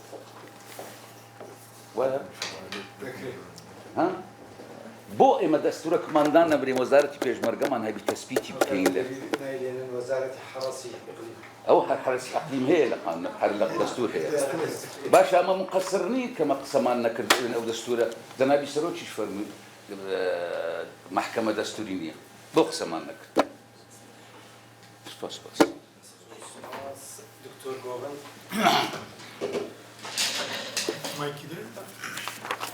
زۆر سپاس بۆ بەڕێز دکتۆر دەنگت بە خۆتە ماکی دکتۆر فەتاح و کاک ئەندرێ دوو لە حەزم هەیە لەسەر بڕیارەکانی اتحادی یەکەم شت دەربارەی قەراری 59 ساڵی 2022 دەربارەی نەوت و هەرێمی کوردستان کە یاسای ژمارە 22 2007 لەوە کرد خۆی ئەو لە بیری چوو یاسایشتر هەیە بەناوی 21 2007 کە یاسای وزارەتی سامانە سروشتیەکانە لەو یاسایە لە بەرگەی دوو هەموو سەلاحیەتی تقریبا زۆربەی سەلاحیەتی قانونی 22 هەیە واتەکەوەی ئڵغای نەکرد ئەمە بە یاساکەیتی کە هەموو سەلاحیەتمان هەیە بەڵام ئەویان لە بیر کردە نەیانتوانیە وزارەکەی لەو بکەن کە مؤسسەی هەرێمیە ئەی بە پێی مادەی 121 دەستور هەموو هەرێم و سوڵتاتی اتحادیە بەڵام ئەویان نەکرد ملاحظەکەی تر قەراری محکمەی اتحادیە بدە لەم قەرار زۆر زار تجاوزی ئەو لە ئەحەی داواکەش کرد داواکە نالێ یاسای 22 لەغوکەن دەلێ هەناردەکردنی نەوت لەغوکەن ئەو عقودانە هەموو شەرعی نییە بەڵام ئەو تجاوزی ئەو مەطلوبەی کە کرایە لەو شخصی مدعی تجاوزی کە زیاتر لە داواکاری لۆی حکم کرایە ئەوی مدعی کە تسلیمی دەکات يعني ئەمن مدعی نەشتێکم داوا کرد کە محکمە لەم قەراردە بەپێ دەبی مۆزوعی بی لەوەی دەرنەچی زیاتر لە داوایەکەی حکمی لۆ کرد هەموو یاسایەکەی لەغۆ کردوە بێ تەحسیل حاصل هەموو داوایەکان يعني ئەو کراوە بریاریشتر لەسەر مەسەلەی تەوطینی ڕەواتب کە باس کرا لە هەمان کات داوایەکی مشابه بابوو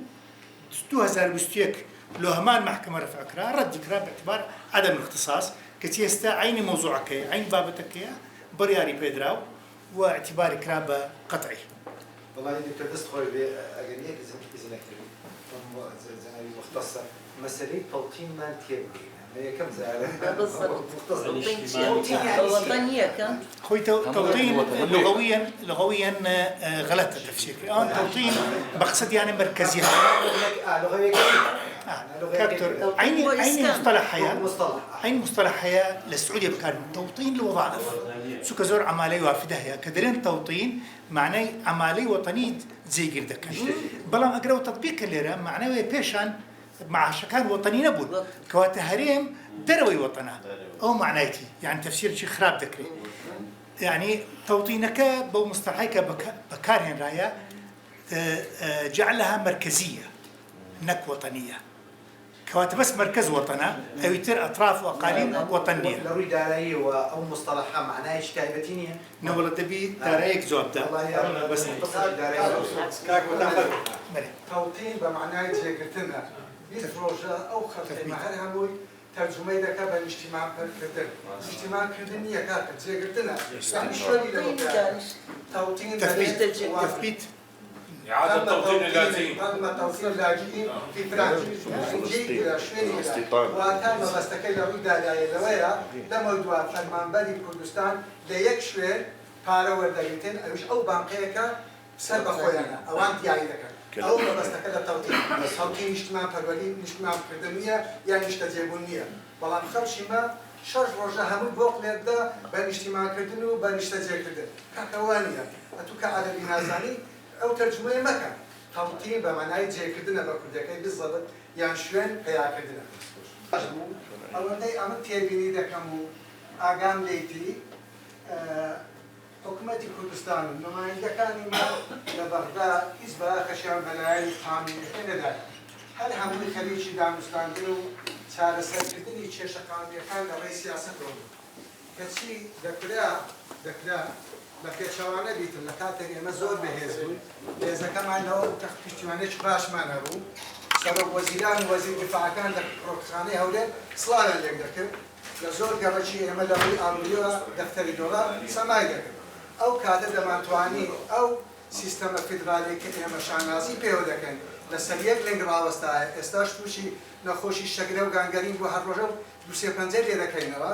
ئەو وەختە داوامان بکرا پێداژیریمان بکرا کە ئەنجومەنەکەی دیکە ئەنجومەنی هەرێمەکان دروست بکرێت کە ئەوە لە هەموو سیستەمی فیدرالی حەق خۆتە وەکو ڤیتۆ بەکاری بێنی ئەوەیان یەک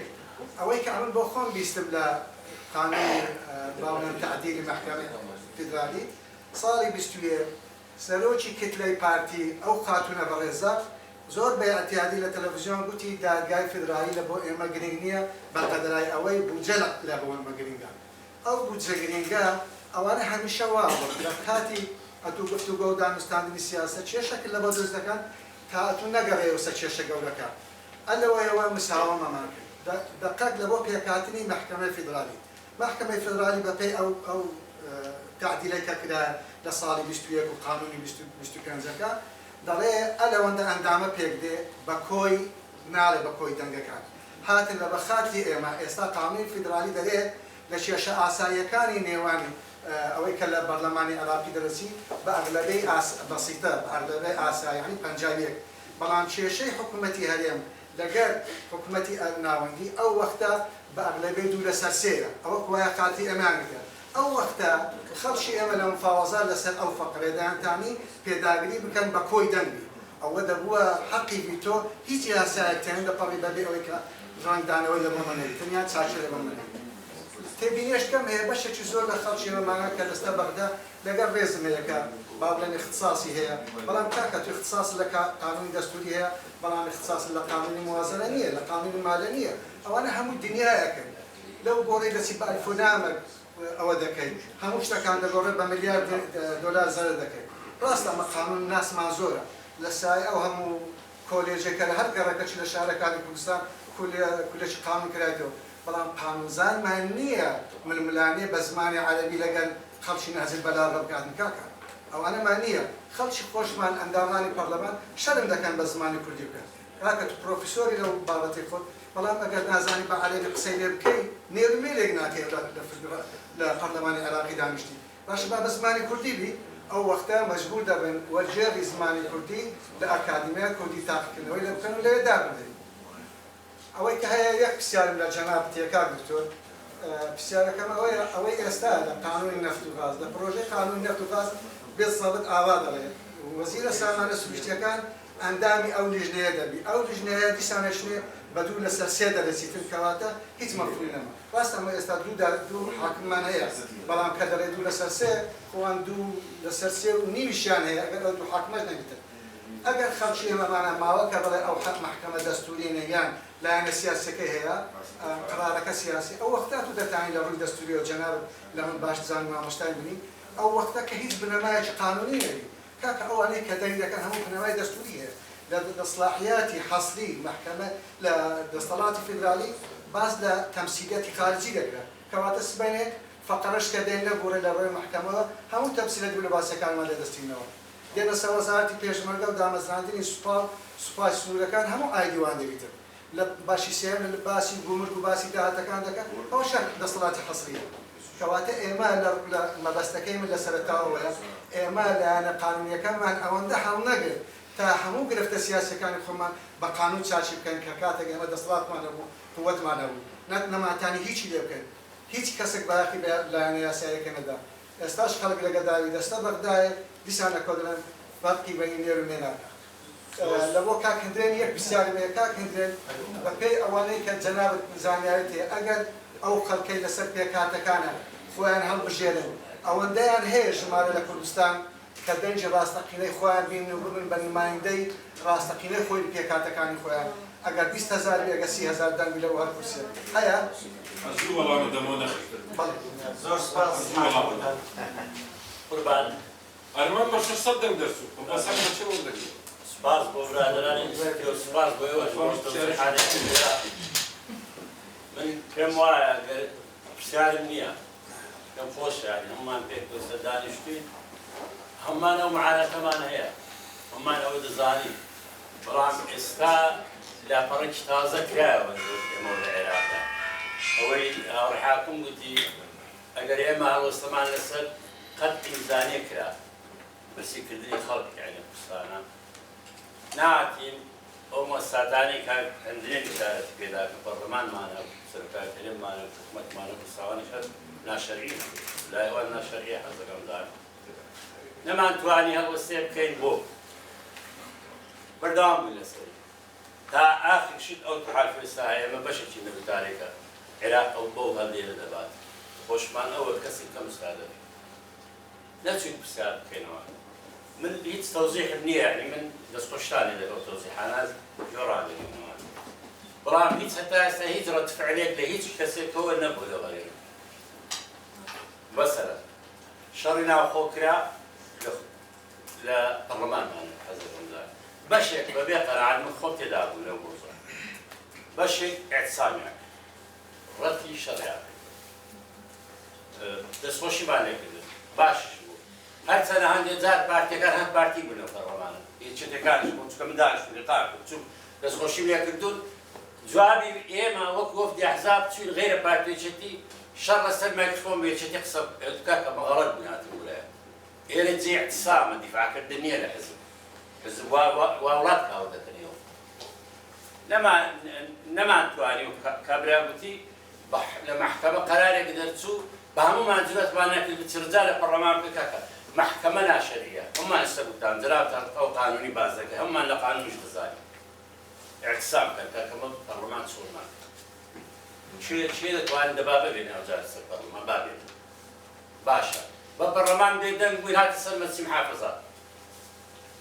باشا من صار ما عندك كا بخومان وكا كندرين باسي كا بصريح سيكل أما خومان سببوا نما أنتواني برلمان يبقينه دستور سنة سياسة الخلاف بس نادر منك بس لا دفاع كردني لا ملو هل يبغى خيراتش كاك الدستور بومني دستور بتصصى لكاك لو هاي مين بواني كا دواية بدي فبس نيه ما همش تبغى ما نما قران معنا باشا كومسيونوي كباس لا فهم يقولوا كوبنانا اليوم حاضر وكذا ذات اسماء يقول تحت تزينات أمين قيناك أو الصفحة كراوة دوا هذه بيشمرقنا الشرعية من حزب كمزاي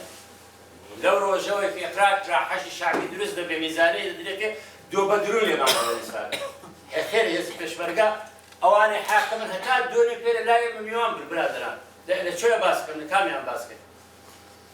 همو يوم همو يعني يوم بلا بقراتي ما أنا يا روانش بلندن ويا علاقة معارضة نمو باشا معقولة أما بيبش كذا أجدد بيشو من بيئة حزمني البرم هرشال السر حتى حكمة حزب غمزاي إذا مجلس محافظات نبينه مو حكمة شرعية من بسالة السبب اللي استكان جدا هذا كاتب اللي بيت لسي متصور استكان تبغى بدأ بيت دول استبوي إضافة كذا ده صار أهم فارقوا بالبي يعني شو يصير فيها فرم بدنا محكمة هرم محكمة حزب غمزاي يعني من بس موانير استاجر اللي هو زيادة أو نظام أو كابرا بوتي تقبيحهم أما نهزة حزب رمضان نهزة يعني دكتور جان باسي يذكر أقاليم أو أقاليم يعني أو أقاليم لسه توجه كيف محافظة حزب رمضان أو كزراب باس كاغن باس كده صد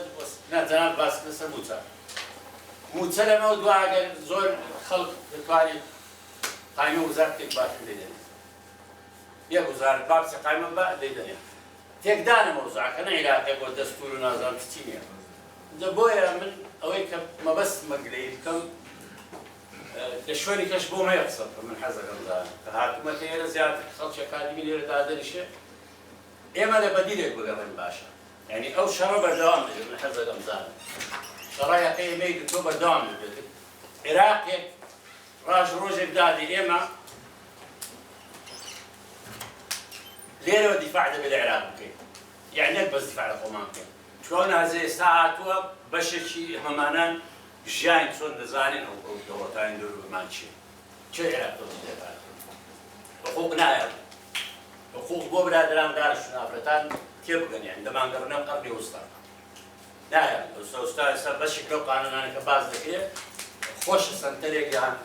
زانکۆمان ئێستێمە باشە ئەگەر بێت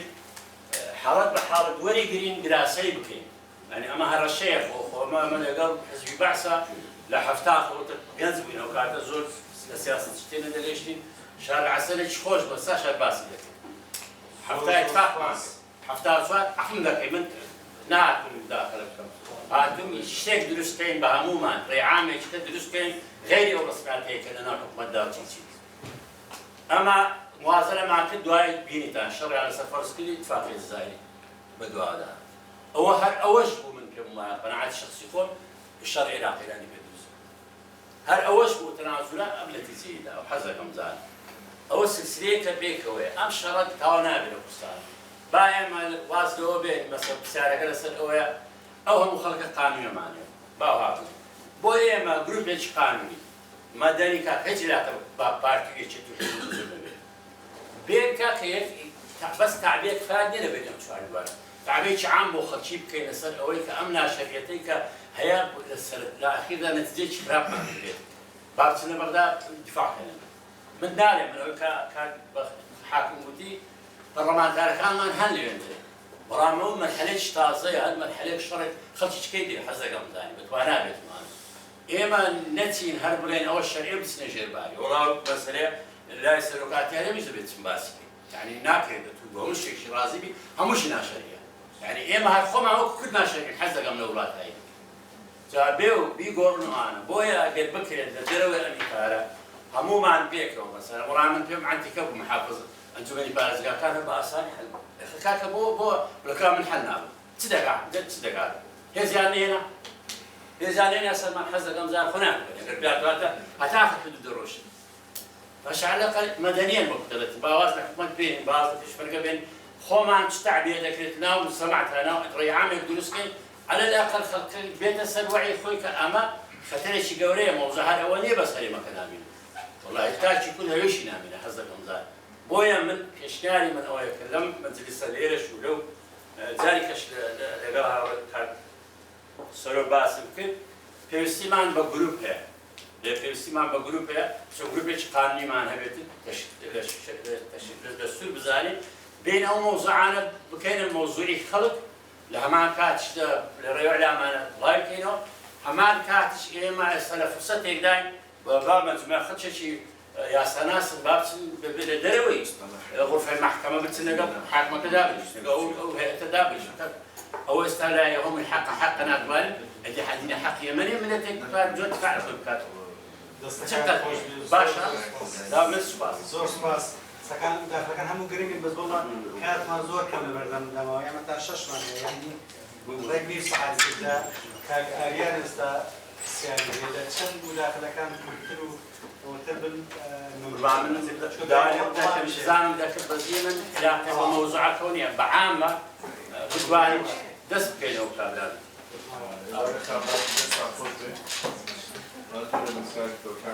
والله من زيت تشارك من تلين يا تفسير شوية جناب شباس الشيخان تحلى أو جوازي تنافسي هي لو قراري على العراق مشونا دولي لجان هي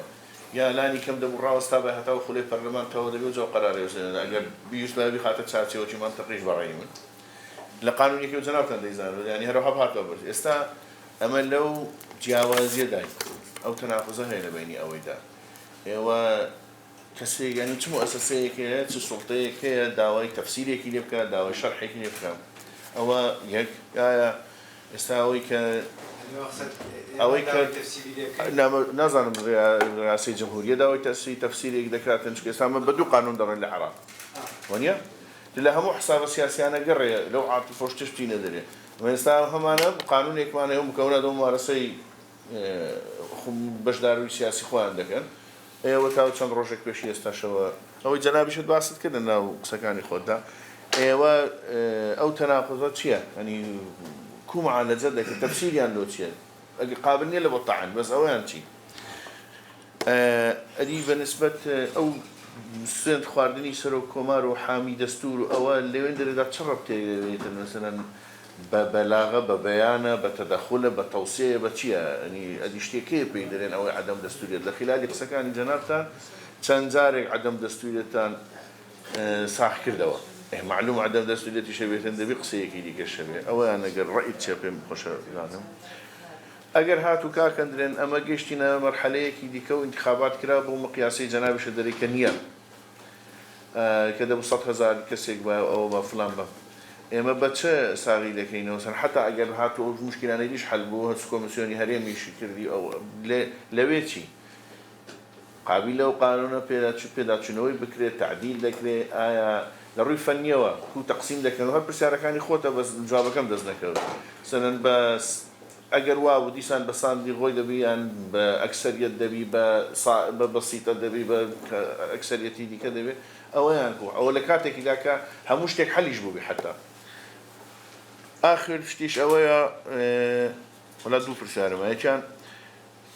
ئەو محکەمەیە کە ئێستا هەیە ڕەئیە دەستوریە ڕەئیە نادەستوریە هەرچی هەیە واقعەکە ئێستا مەوە بوو سەقفی زەمەنی گۆڕانکاریەکانی چەند ئەوە بە هەیئە دەگۆڕێ بە تاک دەگۆڕێ هەتا مردنەیە هەتا تەقاعود بوونیە ئەوەش نازانم ئەم پێم خۆشە بەرچاوم لێ ڕوون بێت هەتا تێ دەچێت یان لە چ کاتێکیدا و محکەمە شەرعێتی نامینێ چه خۆ دەبیت حکایەتێکە بێ سەقفێکە بێ ئەو شتانە هەندێک نصوصە بێ ئەوەی ڕێکخستووی کەم نازانم هەتا لە حزەیە وەگەر ئەمە لەو فەراغە قانونی مای هەتا ماوەیەکی دیکەی ئەگەر کورت ئەگەر درێژ بەدایلی قانونیمان چییە؟ زۆر سپاس ئێوارەتان باش وڵا زۆر بە کورتی من دەڵێم ئەوەی کە ئێستا دەگوزارێ بە وجودی ئەمریکاوە کە لە عێراقی هێشتان بەو شێوەیە دژایەتی قەواری هەرێمی کوردستان دەکرێت بەس بین لەبەر چاوی خۆمان ئەگەر ئەمریکا نەمێنێ دەبێت چیمان بکەن یعنی ئەوە لە ڕووی سیاسی لە ڕووی اقتصادی لە ڕووی اجتماعی حتا لە ڕووی سەربازی و ئەمنی ئێمە لەسەر ئەمریکا حساب دەکرێت پێم وایە لەبەرەوە بەو شێوەی دژایەتی ئێمە دەکرێت ئەنی ئەگەر دانی ئەمریکا چاوی ئەمریکا نەمینێ لێرە لە عێراق دەبێت چ تەعاملێک کرا ئەو محکەمەی اتحادی کە جنابان ئیشارەتان پێ کرد کە بە سیاسی کرایە و نادەستوریە پێخۆشە لە ڕدەیەکی تاریخی مختصر لەسەر ئەو محکەمەیە ئەو باسکە دوو ئێمە طبعا جنابان دەزانن کە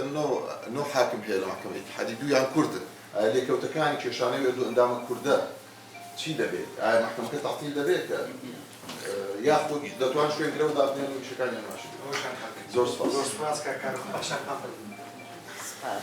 هەموو پرسیارەکان بۆی کاکارۆخ لێرە ئێمە ئەقەلیەتی وەنیە حسابی ئەقەلیەتمان لەگەڵ مەکەن ئەوە تێ بوو قانون دەرەسی لەسەر قانون دەرەسی لەسەر بەڕاستی من پێشێکی زۆر سپاس و بەڕاستی بابەتێکە یعنی زۆر لە نێشمان بوو هەر لەو ڕۆژانەوە کە ئێمە چۆن ئەمە بۆی بچین و ئەمیست هەر لەگەڵ ئێوە قسە بکەم کە چی بکەین یعنی شتێ بکەین ئاوا تۆ بینەوە دوو قسەی لەسەر بکەین من لە قسەی جەنابی دکتۆرەوە فیدرالیەت هێشتا لە عێراق کامڵ نییە بە قەناعەتی من دەوڵەتی عێراقی کامڵ نییە لەوەتی دروست بووە تا ئەمڕۆ و ئێستا بابەتی ئەوە نییە بچینە ناوی بۆ ئەمە مەترسی یعنی خۆمان لێ هی نەکەین نابێ بڵێ مەترسی هەیە مەترسی هەیە و مەترسیەکی گەورەش ئەوە بە ئینکارکردنی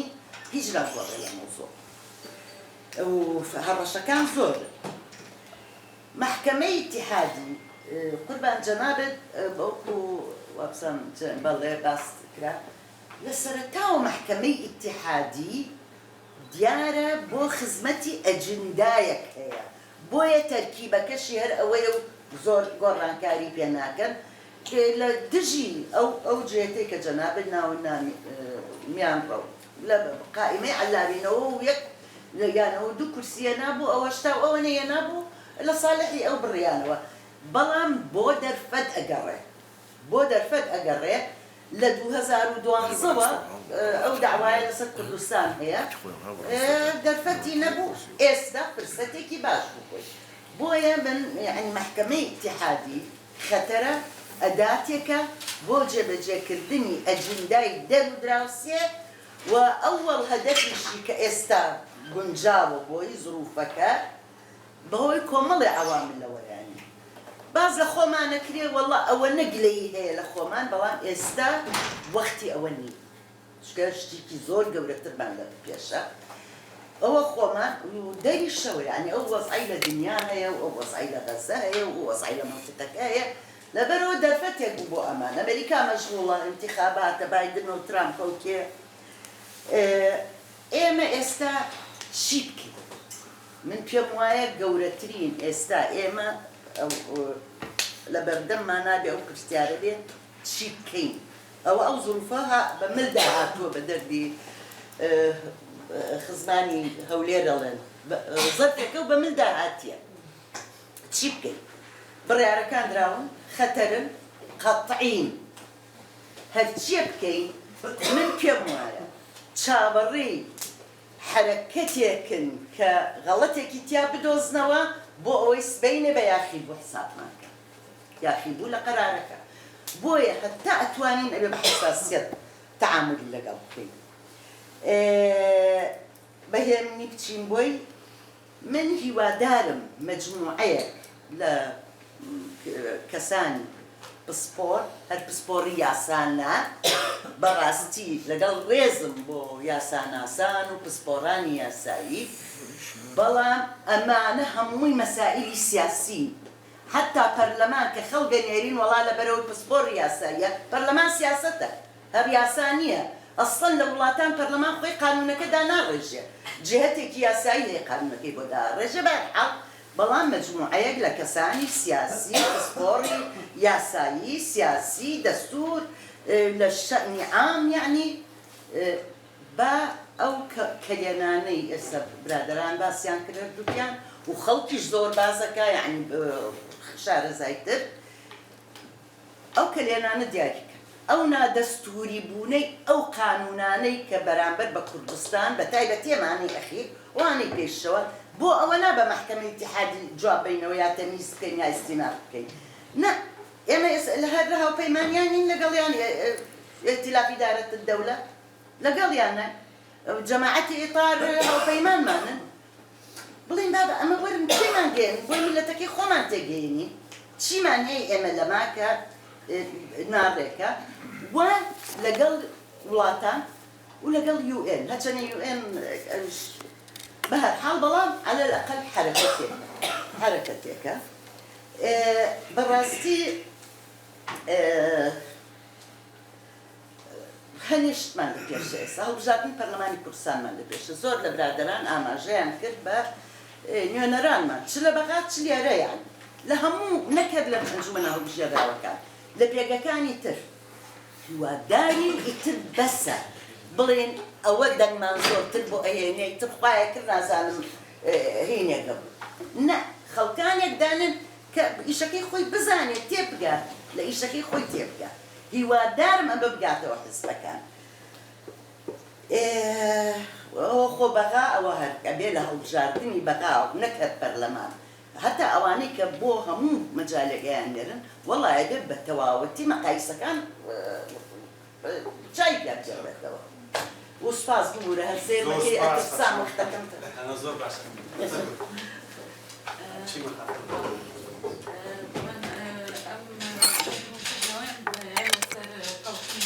رواتب ولا زمي برسيارة كان أبو بس هو كيزرون نكراها ولا توطيني رواتب بإنجليزي شيء مصطلح كي دارعية كفيه domiciliation of salaries. كالي it's a current account into which your salary is automatically deposited. يعني هيك علاقة بسياسة ثانية بداخل أندامي مكتبي سياسي حزبها لفيسبوك نوسيتي بني اجتماعي كردني على أساس عراق اجتماعنا متبر اجتماعي يعني شلون لبغدانا بينا أو توكي بليار يعني نجزع بينا تاوي صوبا كان يجي نوعي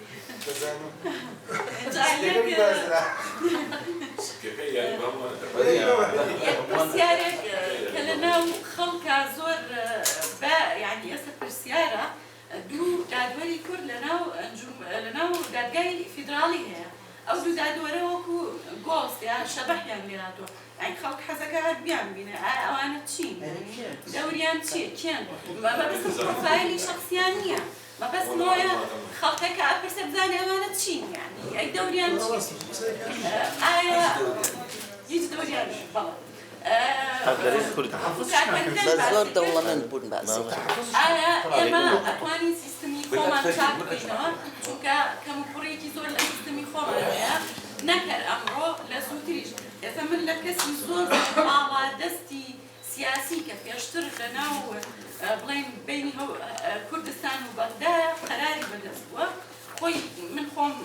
گوێم لێ بووە و توویەتی بۆ بڵاوکردنەوە نەبوو بەس لەوانەیە لە ئایندە بڵاویش بکاتەوە بڵێ ئێمە خۆشمان بڵێن لە بۆ نمونە ئەوە یەکێک لە شتەکانە لە قانونی نەوت و باس ئەڵێ ڕاستە عێراق ئەوەی نەیویستوە قەت قانونی نەوت و باس دەرچێت بۆی یەکلایی بێتەوە بەڵام ئێمەش يعني زۆر خۆمان لێ دزی بووە چونکە وامان نەزانی ئەگەر قانونێک نەبێت لەو کاتێکە قووەتی سیاسیمان هەبوو ئەمانتوانی باڵا دەستتر بین کە ئێستا ئەوە بۆتە خاڵێکی زۆر نێگەتیڤ يعني کەی ئەو سیستەمە سیاسیە بەخۆی هاچێتەوە کە بڕیاری نیشتیمانی بدا ینی بڕیاری دوورمەوەدا بدا بزانێت کە چۆن ئەو کەموپوڕیانەی خۆی چارەسەر بکات هەروەها لەسەر ئەنجومەنی فیدراڵی کە تاسە دروست نەکراوە سەردەمی ئایا کە ئەو شتە لە سەردەمی کاک مەسعود و مام جەلالە دروست نەبووە یعنی هیچ ئەگەرێک هەیە دروست بێت زۆر سوپاس زۆر سوپاس عفوا دقيقة دكتور تازلون هذا محكمة أو قرار ده نيونرات حكومتي لا أو قرار إداري كده قرار إداري كده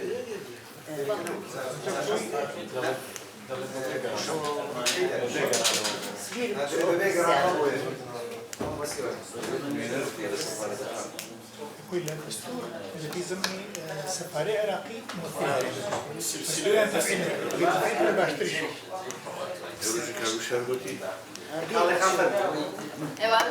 دستان خود زور سپاس زور بکرتی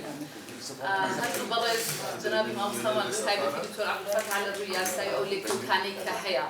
ئێمە هۆکارەکان فراکتەرەکانمان دزانی دەرەنجام لێکەوتەکانیشی وابەتە و ڕۆژانە یعنی زیاتر بارز دەبێت قسەیەک هەیە کە دەڵێن کشانەوە لە بەغدا ئایا کشانەوە لە بەغدا شارێکی سیاسی دەبێت یاخود حەلی مشکلە دەکات پرسیارێکی ترم ئەوەیە ئایا ئەوەی کە جەنابت بە نادەست هەردوو بەڕێز ینی بە نادەستوری بوونی بەعزێک لە قەرارات ناوتان هێنا ئەو نادەستوری بوونە ئەو کوفرە دەستوری کە جەنابت باسی دەکەی ئایا ئێمە بۆ هەرێمی کوردستان دەبێت پێی ڕازی بنیا خۆڕەگە چارەکان چییە ینی لێکەوتەکان هۆکارەکان مازانی بەس چارەسەرەکان چییە زۆر سوپاس زۆر سوپاس کاڵەکان پرسیارێکی پێمە لێرە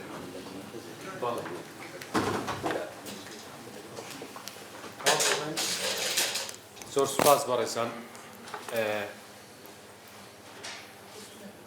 پرسیار نییە وەڵا بەس ئەگەر ئیجازە هەبی بە هەمووی 16 دقەمە ما بە وەڵامەکانیش بەسەر چاو طبعا لە نەک یاداش لە نووسینەکانی زەناوی سەرۆک بە تایبەتی لەو کتابەی ئاخیری باس لە ئەحداسیاتی دوای 2003 دەکا لە عێراق یەک لە بەڵێم ئەحداسیاتەکان مەسەلەی دوای بڵێن دەستوری عێراق باسی قانونێک دەکا قانونی تەکوینی ئەقالیم کاگتۆ طبعا باز دەکات دەڵێ ئەوەندەی شیعە پێداگیری لەسەر بەپەلا ئستعجال دەرکردنی تەکوینی قانونی ئەقالیم دەکرد نە سونە نە کورد ئەوەندە پێداگیری لەسەر نەدەکرد لەبەر ئەوەی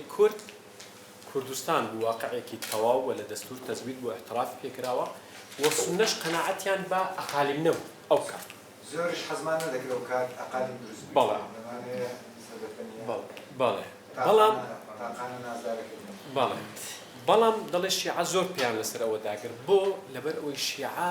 قەناعەتی بە عێراق نەبوو باوەڕی بە عێراق نەبوو و لە خەونی شیعە نەبوو کە ئێستا 2024 بەو شێوەیە شیعە حکمی عێراق دەکات. ئەمە حەدەسێک. حەدەسەکەی تر پۆل بریمار کە باسی دەستور دەکات بەر لەوەی بەڵێن هەمویان تەوقع لەسەر بکەن ئەندامانی مەجلیس حکم و ئەوانە دەڵێ ئەمە اتفاقمان کرده بوو هەموو شتەکان کۆتایی پێهات بوو بەڵام لە هیچەوە نوێنەری سیستانی هات وتی بە هیچ نەوەیەک نابێ دوو لەسەر سێ محافەزە ڤیتۆ بەکاربێنن بەرامبەر بە زۆرینەی شیعە. مەبەستم یعنی قەناعەتی شیعە و لە ئەو کاتەوە تاوەکو ئێستا دەڵێ خەریک بوو ئەندامانی مەجلیسی حکم دەهاتن مناسبەکە تەواو بکەین و تەوقیع بکەن ئیتر مەسائلی تر و پرۆسەسەکانی تر ئەنجام بدرێ. ئەو مۆزوعە وای کرد 2 هەفتە تا 3 هەفتە مەسەلەی پەسەندکردنی دەستور ئەو تەوقیعانە هەمووی ڕابوەستن. هەتا دەڵێ جارێکیان نوێنەرێکی نارد قسەی سیستانی کە بە ئێمەی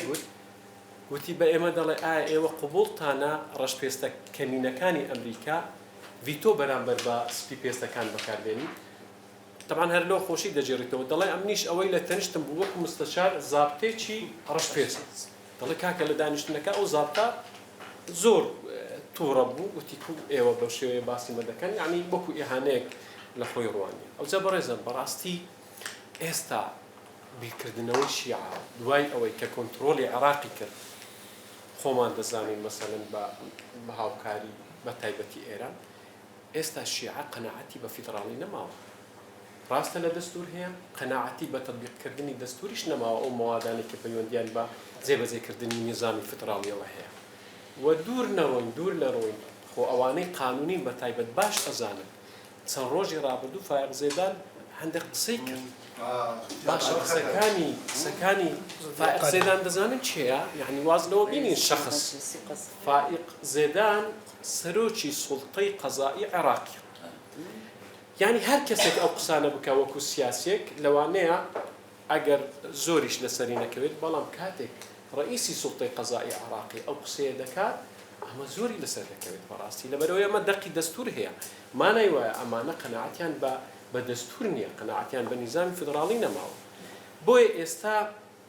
تەمان ئەو قۆناغانەی کاک دکتۆر باسی کرد زۆر دەقیق بوو و بە تایبەتی لە تعدیلی قانونی محکمەی ئیتیحادی و لە دانانی پەیڕەوەیەکی نوێی قانونی محکمەی ئیتیحادی دوو گۆڕانکاری زۆر بەسیط مەسەلەن لە قانونەکە حاکمیە دەگیاندانا و کاک دکتۆر پێم باشە دواتر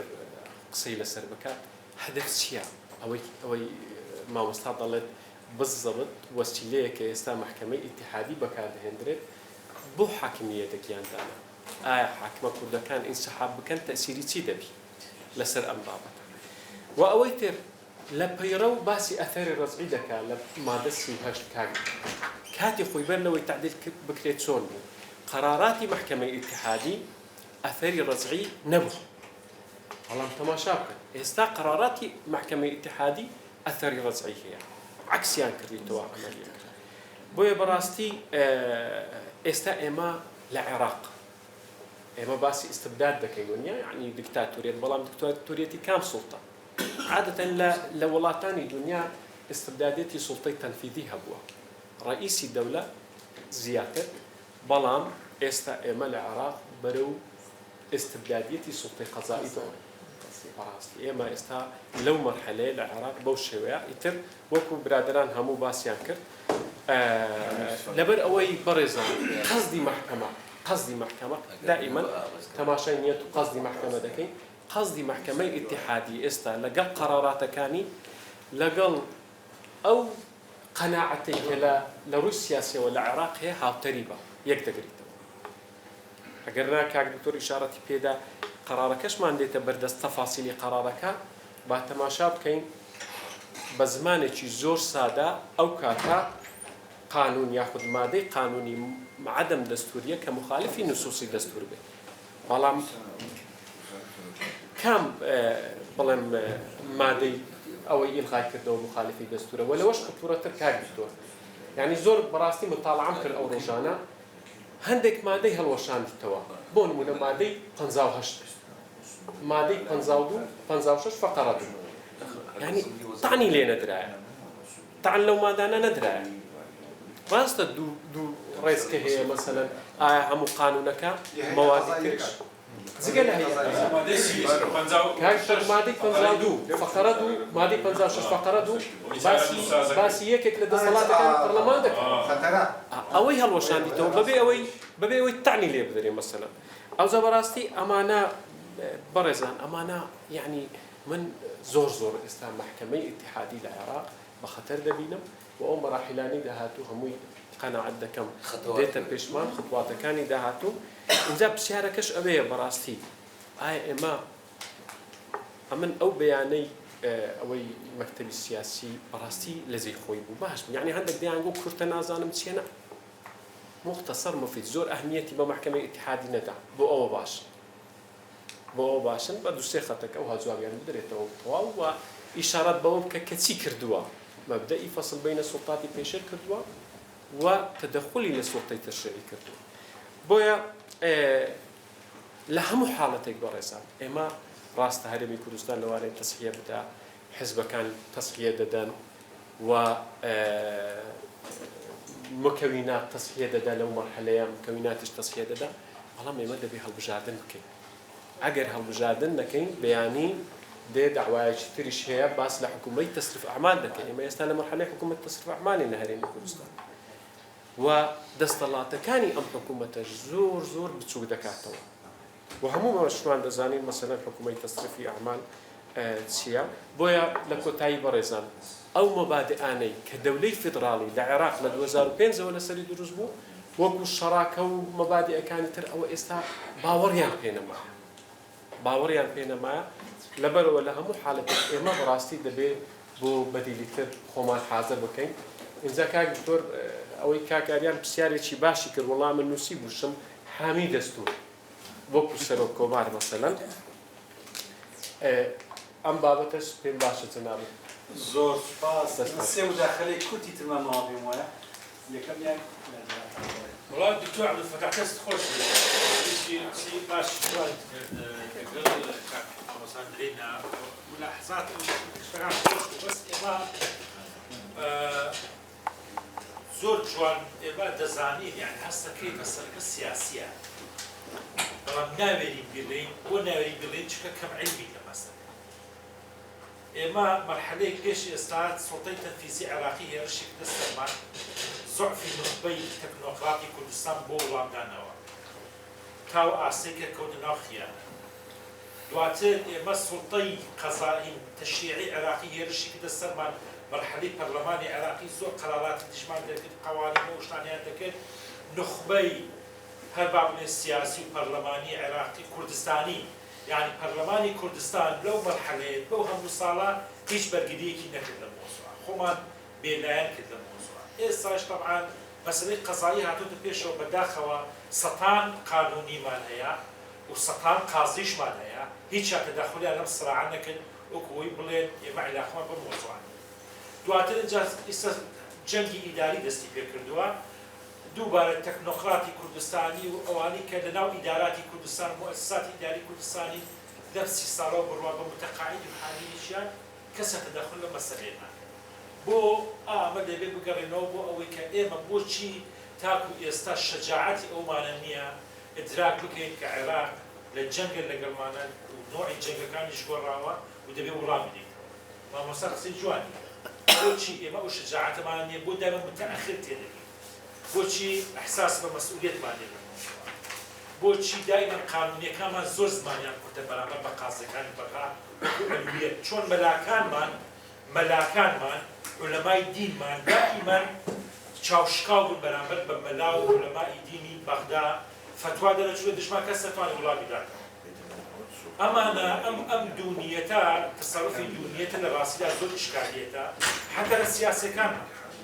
نخبەی سیاسیمان بە وڵامی نخبەی سیاسیەوانە لەمە خراپتر دەبێت چاوەڕی چی کەلمەلان لەسەری وەرتەکە بۆچی کار ناکرێت مەسەلەن فەسحی مەسەلەن نادەستوریەکانیان بکرێت ناقانونیەکانیان بکرێت مەسئلەی مەبدەئی حەقی تەقریری مەسیر مەسەلەن بۆچی باس ناکرێت بڵێ ئێوە بۆتان نێتە دەخول لە شؤون و سیادی داخلی ومەتێکی تر بکەن کە ڕەبط بۆ بەعێراق بۆچی مەسەلەن سەتان وەسائل هەیە بۆ وەڵامدانەوە هیچی بەکار نایەن هەمووی تەجمید کراوە و ئەم تەراکماتی شەرکە لە دژمان دەکرێت خەسایری مادی و اقتصادی و بە 14 ساڵ بۆ نمونە ئێمە هەموو نخبەی کوردستانی تحملی بێمەعاشی دەکات حتى فەرقی طبقی دروست بووە وانە مەسەلەن ئێستا حکوومەتی عێراقی میزانیە دەبا و سولفە بدە بە عێراقیەکان دێن وا کوردستانیان هەمووی کردی و پارە وەکو جۆکانی جاران ئێمە هەتا کەسە توانای هەر ئیدراکمان نییە باسی بکەین لە تەفعیلی ڕێی عامی خۆمان دەکەین لە نخبەی ئێمە انزیمام دەکات بەم سراعە و کار دەکات لەم سراعە نە قیادەشمان تەحەڕک دەکات وانە وەکو ئەوەیە تەخدیر کراوین و چاوەڕێ دەکەین ئەو هەمانە بگرێ سەرمان ئەمە ئێشە طبعا من بۆ ئاگاداری بەڕێستان ئەمە هەموو لە قلەی علمە قانونیەکەمان مدرەکاتی علمیان زعیفە تەکنۆقراتەکانمانیش بە هەمان شێواز یعنی مەسەلەیەکی سراع بەسەیسن زۆر جار خفتەوە دەخۆم ئێمە لە علمی سیاسەیە 300 ساڵ بەمەوە بەرباستە ئستبدادی سوڵتەی قەزایی کراوە مۆنتسکیو باسی کردو بۆچی باسی ناکەنەوە وانە دیتۆکفی باسی کردووە مەسەڵ ڕۆبسپێر گەورەترین نظامی ئیرانی بە قەزا دروست کرد ئەی بۆ باسی ناکەین بۆ ئیدراکمانیان لەم ماتە خوێنەواری باشی خۆشمان وانە مەسەلەن ئێمە دەزانین هەموو سوڵتەی دیکتاتۆری لە عالەمە بە قەزا خەڵعی داوەتە وانە ئەو قەزا خۆی نەزیه نییە قانون خۆی نەزیه نییە يعني إما بس نزور كسرين دلهم قانون بس نزاهتي قانون ده كواشة نية نبي إما أو مدركاتنا ما نهني إما لما حلي شروش ورزقاري نبي قواعد ثابتة قانوني درجي كنا شرعية نية لكردستان بس الخما ظالم كينوا وكويا أو كسياسة براهي خكاني كردستان ده الأولاد توطين يعني من اجتماعي كده يعني حتى لإدراك إسراء كيرمولوجي نازل كونسبشوال مفاهيم علمي مفاهيم نازل أي باشا بۆچی ئەو دیانیش نادەین بۆچی هەموو چاوەڕێ دەکات چاوەڕێ چی دەکرێت لە ڕاستیدا ئەمە دەبێت تۆزێک ها ڕێهاڵێتیشنێ بگرێ عادی یعنی بزانین ئەم نخبەی خۆمانە ئایا بەقەد ئەوانەی هەڵپەیان کرد بۆی سوڵتە بگرن ئەوانەی هەڵپەیان کرد بۆ ئەوەی پۆست وەربگرن دەستیان ماچ کرد سراعاتیان کرد تەکەتولاتیان دروست کرد ئایا ئێستاوان مؤهلن بۆی بتوانن بەرگری بکەن و لەم جەنگە بیبەنەوە و یا هەلایانی کەم بە خەڵک بڵێ کاکە گیانی ما لما درنا كن نقول كومتيك ما كنشتي ما ممكن زۆر سپاس من أستاذ من قسەیەکم يعني دەستخۆشی لە هەردوو مامۆستای بەڕێز دەکەم بەڵام ئێمە هەم قسەکانمانەوە ئێمە دەبێ وا بکەین ئێمە دەبێ بەو شێوەیە تەسەڕف بکەین دەبێ بەو شێوەیە هەڵوێستمان هەبێت بەڵام ئایا ئەم بیرکردنەوەی کە لەم قاعەیە هەیە لەو دێگەڵەشەوە ئەم بیرکردنەوە هەیە کارەساتەکە ئەوەیە یعنی تۆ داوام لە چیەکەی کە هەڵوێستی هەبێت کە مووقیفی هەبێت کە بتوانێت بەرامبەر ئەم تەحەدیاتانە بۆستێت ئەو سکاڵاکەرانی کە لە محکەمەی اتحادی سکاڵایان کردووە کوردن سەربەرانی کوردستانی ئێمە هەتا لێکتێگەیشتنی ناوخۆیی دروست نەکەین ناتوانین یەک هەنگاوێک بچین پێش یعنی پارتی دیموکراتی کوردستانیش کە ئوستاز باسی ڕاگەیەنراوەکەی کرد ڕاگەیەنراوەیەکی زۆر عەقلانی زۆر منطقی زۆر نەرم بوو بۆ هەموومان لێرە زانین تەقریبەن هەستی بە تەنیاییە کرد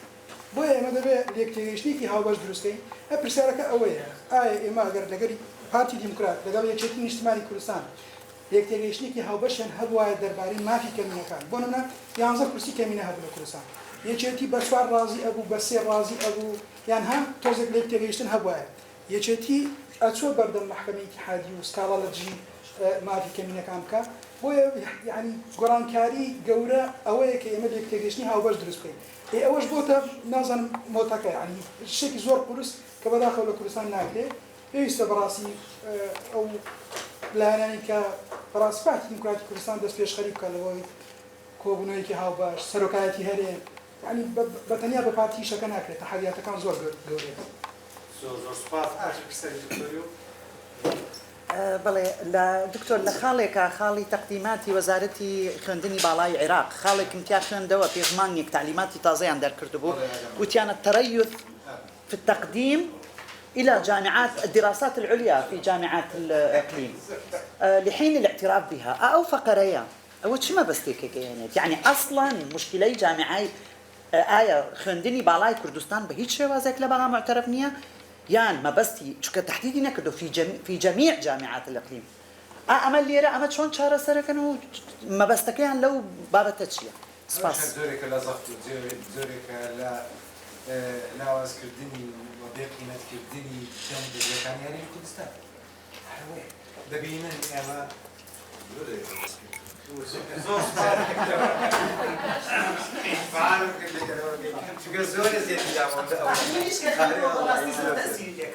ئەبلێش هەر بە وەزارەتی خوێنی باڵا کە باسم کرد وەکو نموزەزیەک لە دەستەی وەدانی دەسەڵاتەکانی اتحادی هەرمە بەستمەوە بوو ئەو وەڵسوکەوتە و ئەو عقلێتی کاوان بەڵێ بەڵێ ئەو ساڵ سیاس تەواو بوون دەزانی بەزەکەت خێرا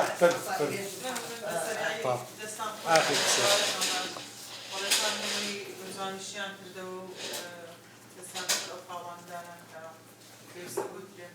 تەنها ئەوەی کە لە مشکی مندا بوو ئەوە بکە ئێمە سەرەتا کە 55 مادە دەستوریەکە پێشێتکە ئەو کاتەوەم دەبینی کە سەرەتان لە 3 دەرەجە هەیە 4 دەرەجە هەیە دەرەجەیەکەکە بوو دەمانتوانی ئەو کاتە بڵی بکەین ئەو کاتە هەڵوەستێکی توڵمان هەبێت ئەو کاتە بە هیچ شێوەیەک ئەو قبوڵ مەکەین کە مادەی سەڵ و مادەکانی تر پێشێت بکەین بەڵام ئێستا کە گوازرایەوە ئەم مەرحەلەیە کە هێشتا مەرحەلەی تریش ماوە من ئێستا لە مەرحەلە 3 دەبینم و مەرحەلەی تریشمان ماوە ئەوەی کە ئێستا پێویستە لەسەر کورد هەمووی یەکگرتوو بێ یەکدەنگ بێ و دەبێت دانیشتێ بزانێت چی بکات تەنها ئەوەندە پارێزگاریکردن لە زمان لە کولتور لە جلوبەرێک وەکو جاران من ئێستا ئەم مەرحەلەی بە مەرحەلەی شۆڕش و بەرخودار دەبینم و ئەو کەسانێک کە هەڵوێستان هەیە بەرامبەر کوردستان بەرامبەر بە ئەو ڕۆژەی کە تێکەوتوین بە نیشتمان پەروەر و بە شەڕژگەڕیان دەبینم و ئەو کەسانێک کە خائینن کە تەڕەفگیری بەغدا دەکەن کە بۆ موچە ڕاستە لایەنی مادی زۆر گرنگە ڕاستە خەڵک ئێستا کەوتوتە باردۆخێکەوە کە ناتوانێت بێ موچە بەڵام کە ئەمە دەکرێت ناو سەنگی مەحەکەوە کە تەماشای دەکەین تۆ دەوڵەتێکە دەیەوێت بە سیاسەت وەکدا کەسی دەوڵەتانی یاوسێت بۆ لە ناوبردنی کورد من ئەمە بە مؤامرەیەک دەبینم بۆ لە ناوبردنی کورد چونکە تۆ کە پەرلەمانت بەرخرا کە موچەت لەوێەوە هات کە دەسەڵات و ئیرادەت دێ سەردایەوە کەواتە وەکو مرۆڤێکی خوا نەخواستە ئیفلیتت لێدێت کە تۆ ئیرادەت نامێنێت کە ئیرادەت دێت سەردا سەربی ئیرادە گەورەترین شتێکە بەرامبەر کەسێک دەکرد بۆیە هیوادار ئەخیری خێر بێ بەڵام چۆن ئینسان دەدەرێت حالەت هەواڵی ئەوادەگەندێ من ئێستا وای دەبێت دەبێت نەخوبە و سیاسەتمەدارەکانمان ڕۆشنبیرەکانمان ڕۆشنفکرەکانمان سوزانم هەمووی لە حاڵەتی ئینزاردا بن بۆی کە ئەم هەواڵێکە هەمانە ئەم هەرێمە کە ئاواتی هەر چوار پارچەی کوردستانە لەبار نەبێت چونکە بەڕاستی لەسەر ئەوەی کە لەبار خوا نەخواست زۆر سوپاس جایمە تەمان لە کاتی خۆی لامانداوە بۆیە 5 دقە بۆ هەر کامێک لە ئێوە بۆ هەموو پرسیارەکەمان وڵا هەموو پرسیارەکان جواب دەینەوە دەبێت تا کەندرێوتی نیو دەقەم دێون 2 ساعتی زیاتر دێت بەنسبەت ئەوەی پرسیاری کاکاریانی یۆنادم کە نەمزەکەرەشی دایتی محکەمە ئیتحادی باعتیبار یاسای هەڵبژارنی ساڵی 92 مەلحەقێکی هەبووە کە 5 کورسی درایتە کورد و ئاشور بەڵام چی لێشین دەبی نازانم بەڵێ بۆ یەک دەورە بەڵام چی لێشی نەبی نازانەوە تا ئێستا دووەم بەنسبەت ئەو 100 کورسیەوە پێم گوتی ینی هەر بەو مقیاسی کۆمسیۆن دابەشی دەکەن چ بکرێ بەڕای من لەو مەسایانە وەک باسم کرد پێشتری دەبی تو میلەتان کە دەگەونە ئەو مەسەلانە تاریخی خۆی تاریخی شۆڕش و لە هەموو مواڵەکان بینتە پێش و دیراسەتی بکات چ بکرێت بەڵێ ئەمیش لەگەر ئەو بەپێی ئەو معتایاتی لەگەرم نەبرادەر ئەمە لەوانەیە هەندێک شتی نەسیاسی هەمووی نازانین مالی هەمووی نازانین یانەوەی بەپێی ئەو دراوەی لە کلەمەیە ئەمن بەڕەئی من ئیتیفاق بکرێ واز لە هەڵبژاردن بینین بین لەگە حزبەکان دەستوریە بنووسینەوە ئەوەندە هەڵبژاردن ئیلحاحنێ بەقەدەر دەستورەکەی ئیلحاحە و دەستوریش ئەوەندە چێشمە چێشمی لەسەنیە کۆتانیە دابەش بکرێ بەڕەئی من ئێستا شۆ بکرێ ئیتیفاق بکرێ لە مابینی هەموو لای پێکاتەکان و حزبەکان لۆ ئەوەی بگەینە سیغەیەک لەسەر دەستور و دەستور پێش هەڵبژاردن بێخین لۆ ئەوەی کۆتایی بۆ هەموو شتە بێخین وەلو مەسەلەی وەڵامیش بەڕاستی فعلا وەڵام لە مستەوانیە ئەو شتانێک کە لە بەغدایە دەکرێت محکمە ئیتحادی 6 پەرت لەسەر دەنووسی 6 پەر ڕوا بکە خوێنیتانەوە کە دەتانێت بگەنە قرارەکان لە مۆبایل واسای هەر دەبێ وها بکەیت ئەتا دەگەیە قرارەکان ئیمە جەنابی دەرەچی وەڵڵاهی ئەوە وانە ئەوە وایە بە دوو قسە ناکرێت دەبی فقرة بفقرة حرف بحرف وڵامی بدرێتەوە سپاس. زۆر بە کورتی و متأکیدم ئەگەر هەموو پرسیارەکان جواب نەدەمەوە ڕەزام قورس نابی درێنگە و حەزی دەکەن زوو تەواویتن. ئایا دەکرێت محکەمەی اتحادی بڕیارەکانی بگۆڕێت؟ بەڵێ دەتوانی بیگۆڕێت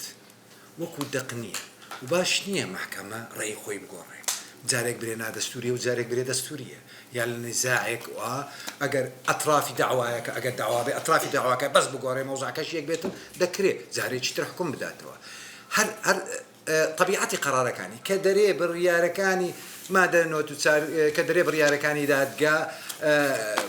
باتن و ملزەمن لە بۆ هەموو دەسەڵاتەکانتەوە تاس بڕیارێکی تری داوە نیە ئەو بڕیارە ملزەمە لە بۆ هەموو دەسەڵاتەکان و کە پێچەوانەی بڕیارەکەیت وەرەو محەبە زیژنیە بەڵام گۆڕانکاری کاکە دەبێت لە دنیا حتا ئێمە قانونیەکان بە پێی هەندێک مەدارس دەرێن دەقی یاسە دەقێکی زیندووە و حیاتی تێدایە لەگەر بارودۆخەکان گۆڕانکاریان بەسەردادێت متاکیدم بارودۆخەکان لە عێراق ئەوەندە متەسارعون و ئەوەندە و لە هەموو دنیاش تەفسیری دەقەکانیش پێویستە بگۆڕێ بە پێی هەندێک مەدارسی علمی مەوزوعی. ئەرێوەڵا ئەگەر هەندێک زار گوتیتمان محکەمەی دەستوری بڕیارێکی چاچی دەرچێت و فعلەن پێویستە دەستخۆشی لێ بکەین بەس ئەو معنای منێ ئەگە برێن بڕیارەکانی دەستوریە و هەموو بڕیارەکانی دەستور بێیان ئەم پێم بۆ دوو مەرحلە دەتوانین ئێستا باس بکەین لە ئاراستەی محکەمە بڕیارێک ئەگەر بەورتریش پێش ڕیفاندەم و پاش ڕیفاندەم دیارە ئێستا بە فکرێکی سیاسی بەس مەسەلەن کاک بۆتان لە بۆ پێداگیری لەسەر ئەنجومەنی ئیتحادی یەک لە سەبەبەکانی کە ئەنجومەنی ئیتحادیە تا ئێستا دروست نەبووە ئێمەینە و بزات بەهۆی تەنازل نەکردنمان لە ئەو حەقەی کە هەموو جارێ باسی دەکەین حەقی ڤیتۆ نەبوو حەقی ڤیتۆم دوو لە سەسێ بەکمان نایە ئەو دوو ئەندامەی ما سەحبیش بکە هەر بەکەلک نایە لە بۆ ئەوەی برێن محکەمە تعتیل بوو چونکە ئێحتیاتەکانی دارە ئێحتیاتەکانیش هەر لەوەرەوەی ئەوی بوو ئەگەر نەوەکو دوو ئەندامەکە ئێمە سەحب بکە لە جێوانە ئەو دوو ئەندامە پڕ دەکرێتەوە.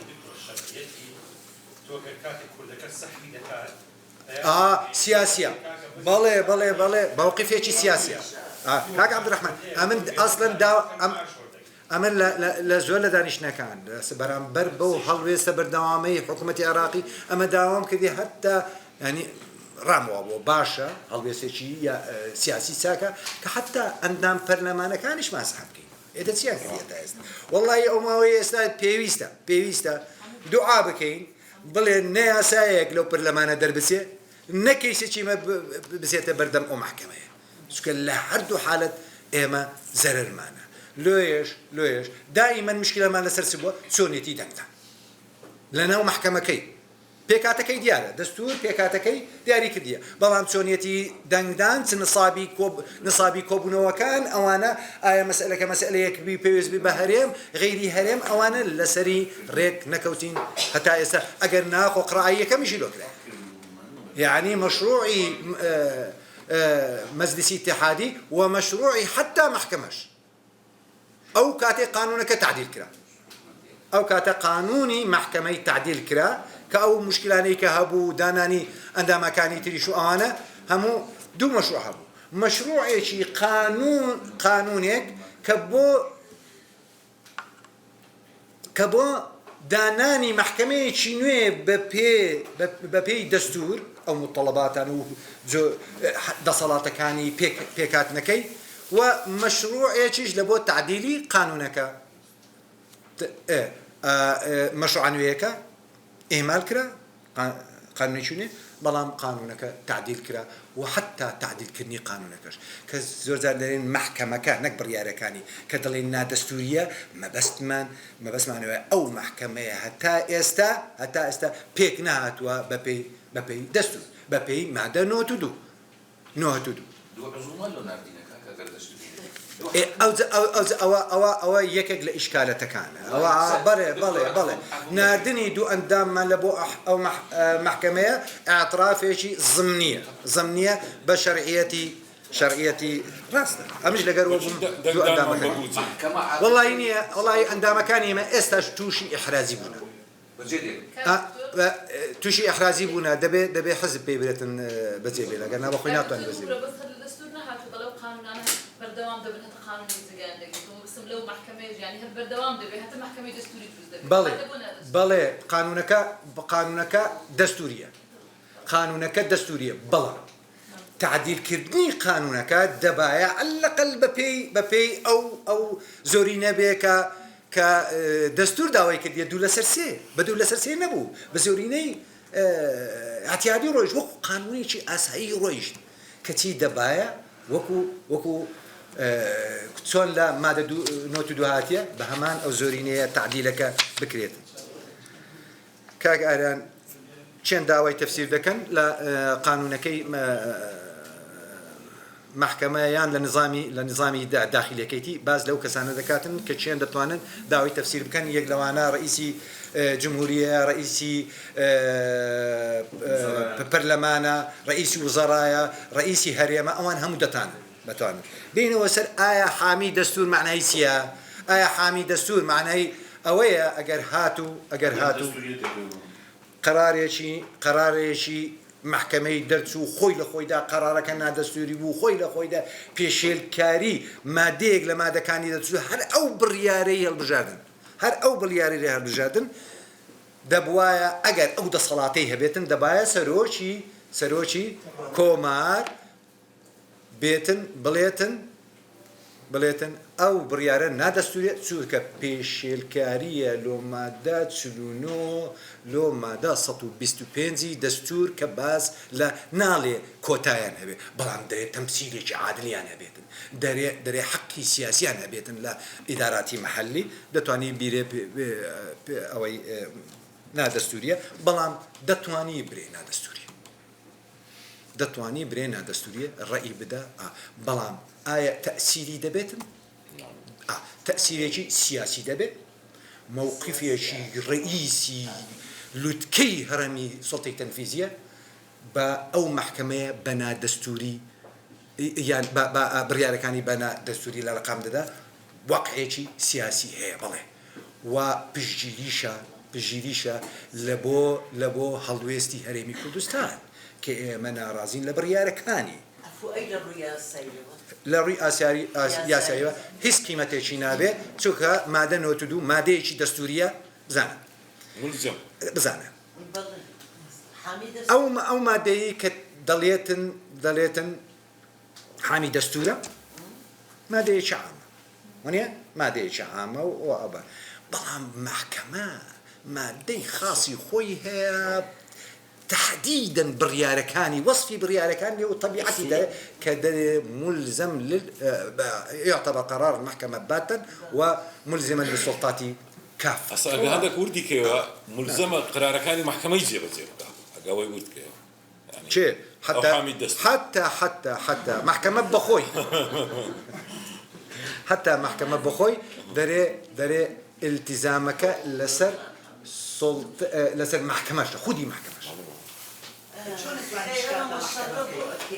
والله رمضان ده هذا كل خوش. بس يعني محكمة ملزمة ونافذ وقطعي. شلون أتواني سلوكي يعني تو استد إشكاليات هي لقال أو كساني كبريارة ده. آية بوتشن لا يكبريت. آية شلون أتواني أم كسانات طعنا لقرار ناتواني دي بلام لأشخاص. شلون أتواني أو هيك بندقني لا بنودي قانون كتول لا يتلصق شخص كان هبيت لا محكمة ونيا دست خوش بي خوي لا هنديك محكمة هي محكمة عندها محكمة دمنيته حتى مدى الحياة بس ليرانا مدى الحياة تقاعد دكريت وفراغ ما نبو فراغ كمان بردكات بلام برئي من وكو هر اندامك لاندامكاني أو دصلات دكري برلمان بانجي بكاك أجرهاتو استجوابی بکاتن ئەگەر هاتوو طبعا بەمانایکی فراوان ها دقی لەسەر نییە ئەوەیە من دەرێم دقی لەسەر نییە لە ناو نظامی پەرلەمانیش دقی لەسەر نییە نیە کاک دکتۆر مەسەلەی سوڵتای قەزایی تۆزێک تەعاملکردن لەسەر بالضبط يعني لا اگر هاتو اتهام كرا سمعي لك دار واتهام كرا بابا يك لو جريماني مخله بالشرف وانا والله بيستا يبقى بكرياتنا على الاقل سلطه قضائيه بتوانين او مساله بك شنك يقل شرطكاني عضويه للتسديدات يقل شرطكاني عضويه نزاهات وسمعي تساكو جريمي انزام ندابيتن وسزلي خابين بيتن يقل شرطكاني لا دا كواتا بيستا يك يشتر ترشيح بكن ببي او اواني كدصلاتي ترشيح كدنيا كذا لبيان دانين بلام من بريم برياري محكمه سلطيك بتواني زي بزينك نيشتيوا بلا شتيكي عندك مسائل فنية زو زاران محكمة خوي تدخلي كذية لو مسألة نفتكاك وعنا ريكاري داننا بلام أو معناه وني أجر حكومتي هريم ولا أجر حكومتي اتحادي ظرف سياسي كان ساك بو يا زخت شيء سياسيين يا دولتي لسر العراق كرا يعني لسر هريم كرا أيش دبي ونيا بين داني شنو بريكاري تر غيري أو ريكاري كلا قرارك محكمة هاتيا أو مج أصلا إيش محكمة نية بريكاري كان داني أو قراري أخيري إيها البجاردن أو رجاء أو عدل ركابي دكتوري قانونا هات لقر أو وفدبون هاتم رجي أو شموي رويش لقري دانشين لسر أو مسائلاني كباسي لكن يطحوا حتى أو تريو ثكايش لقر من باس كردو حتى مسائل اعتراف كردنو اعترافنا كردن با زانكو كاني مو إيوان باس مان كرد وفدبون هاتون باسي القراري ومحكمتهم قلت والله استا ما بيم سيره ومحكمه اتحادي خوشي كنت مشرعش مشرع ولو نابي ببيت مشرع نابي دتواني بري ونا دستوريه ملام اوي قانون كي بيوست سابق يا ما دك ساكه شي برلماني ايمي برلماني بلا يكشتان بيبري لواني امش دلم او خوي كنت مشرع بلان بروابكن لصالحي هريمي كردستان بو كخوي كرد تشريع لا مشرع لو مسألة لا برسي أمن كاتي خوي فرضيات ما عندنا فرضيات كاكندرين شمان لقد أبو دكتور حاكم عثماني شمان لقد أبو ببير ذي حاكم دكتور آرام من لقد أبو خوي عندك فرضية أبو أمن دم قول لويدة ترسيم محكمة بريار بدا بنا دستوري بلام سكوت بكا هس حل دانني أو كاتا براستي يعني تحمد درجة كان لسلمان دادخرا إلا يان برينا دستوري بلام ببي مادة فقرة بينس لا قانوني سلوكاتي يرم كدصلاتي دركدني قراري تشريعية دصلاتي بدأت بري بو قارن كاريه كان بو تساكردني أو ذكر بس أوي نكرت لو أول شيء نكرت أوش بو باجو نكرت سوكا لوين دريش بيوست مان بشيء سروشي برلمان سروشي حكومة سروشي هريم عاوزية لو أنا حاضر ناريش بس لو أنا حاضر ندهات ونيا فبرلمان ما هيز لا ياساك لو دربكات بلان باشترين شتي كرت كا أو ماداني قوري يعني بوك بالشريعة هالسكيتير أو روجي بريارة كدرتسو لقل جنابي وزير دكتور آرام دانشتو قلت ها والله محكمة بريارة كان داخلي قلت زولو مصلحتي شيء كرك من هي قلت والله مصلحتي شيء قلت والله غلط الفرمو والله مصلحتي هريمي كردستان دروازيك بو أوي هالبجاردن بكينو شرعية لبو دام دزقا كاني حكومي خومان بقرين نوا أما راسة برلمان ما نمايا ونيا برلمان كاكا حكومتي شما خو حكومتي كاربري كرا إحدا كنجي كاربري كربيت ونيا يعني إمد لودة ترساين بزان لودة ترساين كمحكمة هاد بردوام تمديد بكا تأزيل بكا هتا هو كاتي مفوزين ما نجي حف توا أي شرعية لدى زداو دبي زاري شتر ونيا هل بجير درينو لودة ترساين لو كاتا يعني همو درجة كان قباد دبون بەڵام دەرێم ئەو ڕۆژە گوتم وڵی پێویستە دەستخۆشیش لە محکمەی اتحادی بکەین علەقل کاکە هات ینی ئەو مشکلانەی حل کردیانی بەنا دەستوری لە قەلەمدا کە دەستوریشم بەڵام علەقل حەلی کرد علا کولین شتیتر هەیە بەڵام بەڕاستی ناتوانم ناڵێ تا دێمەجی بێخوار تەمدیدی کرد بەتەوە هەوشمانە دەست فریادەکەم آخر مانجی 6 دەیکرد دەستەکانتان زۆر خۆش بێت دکتۆر دەستێ مولای خۆش بێت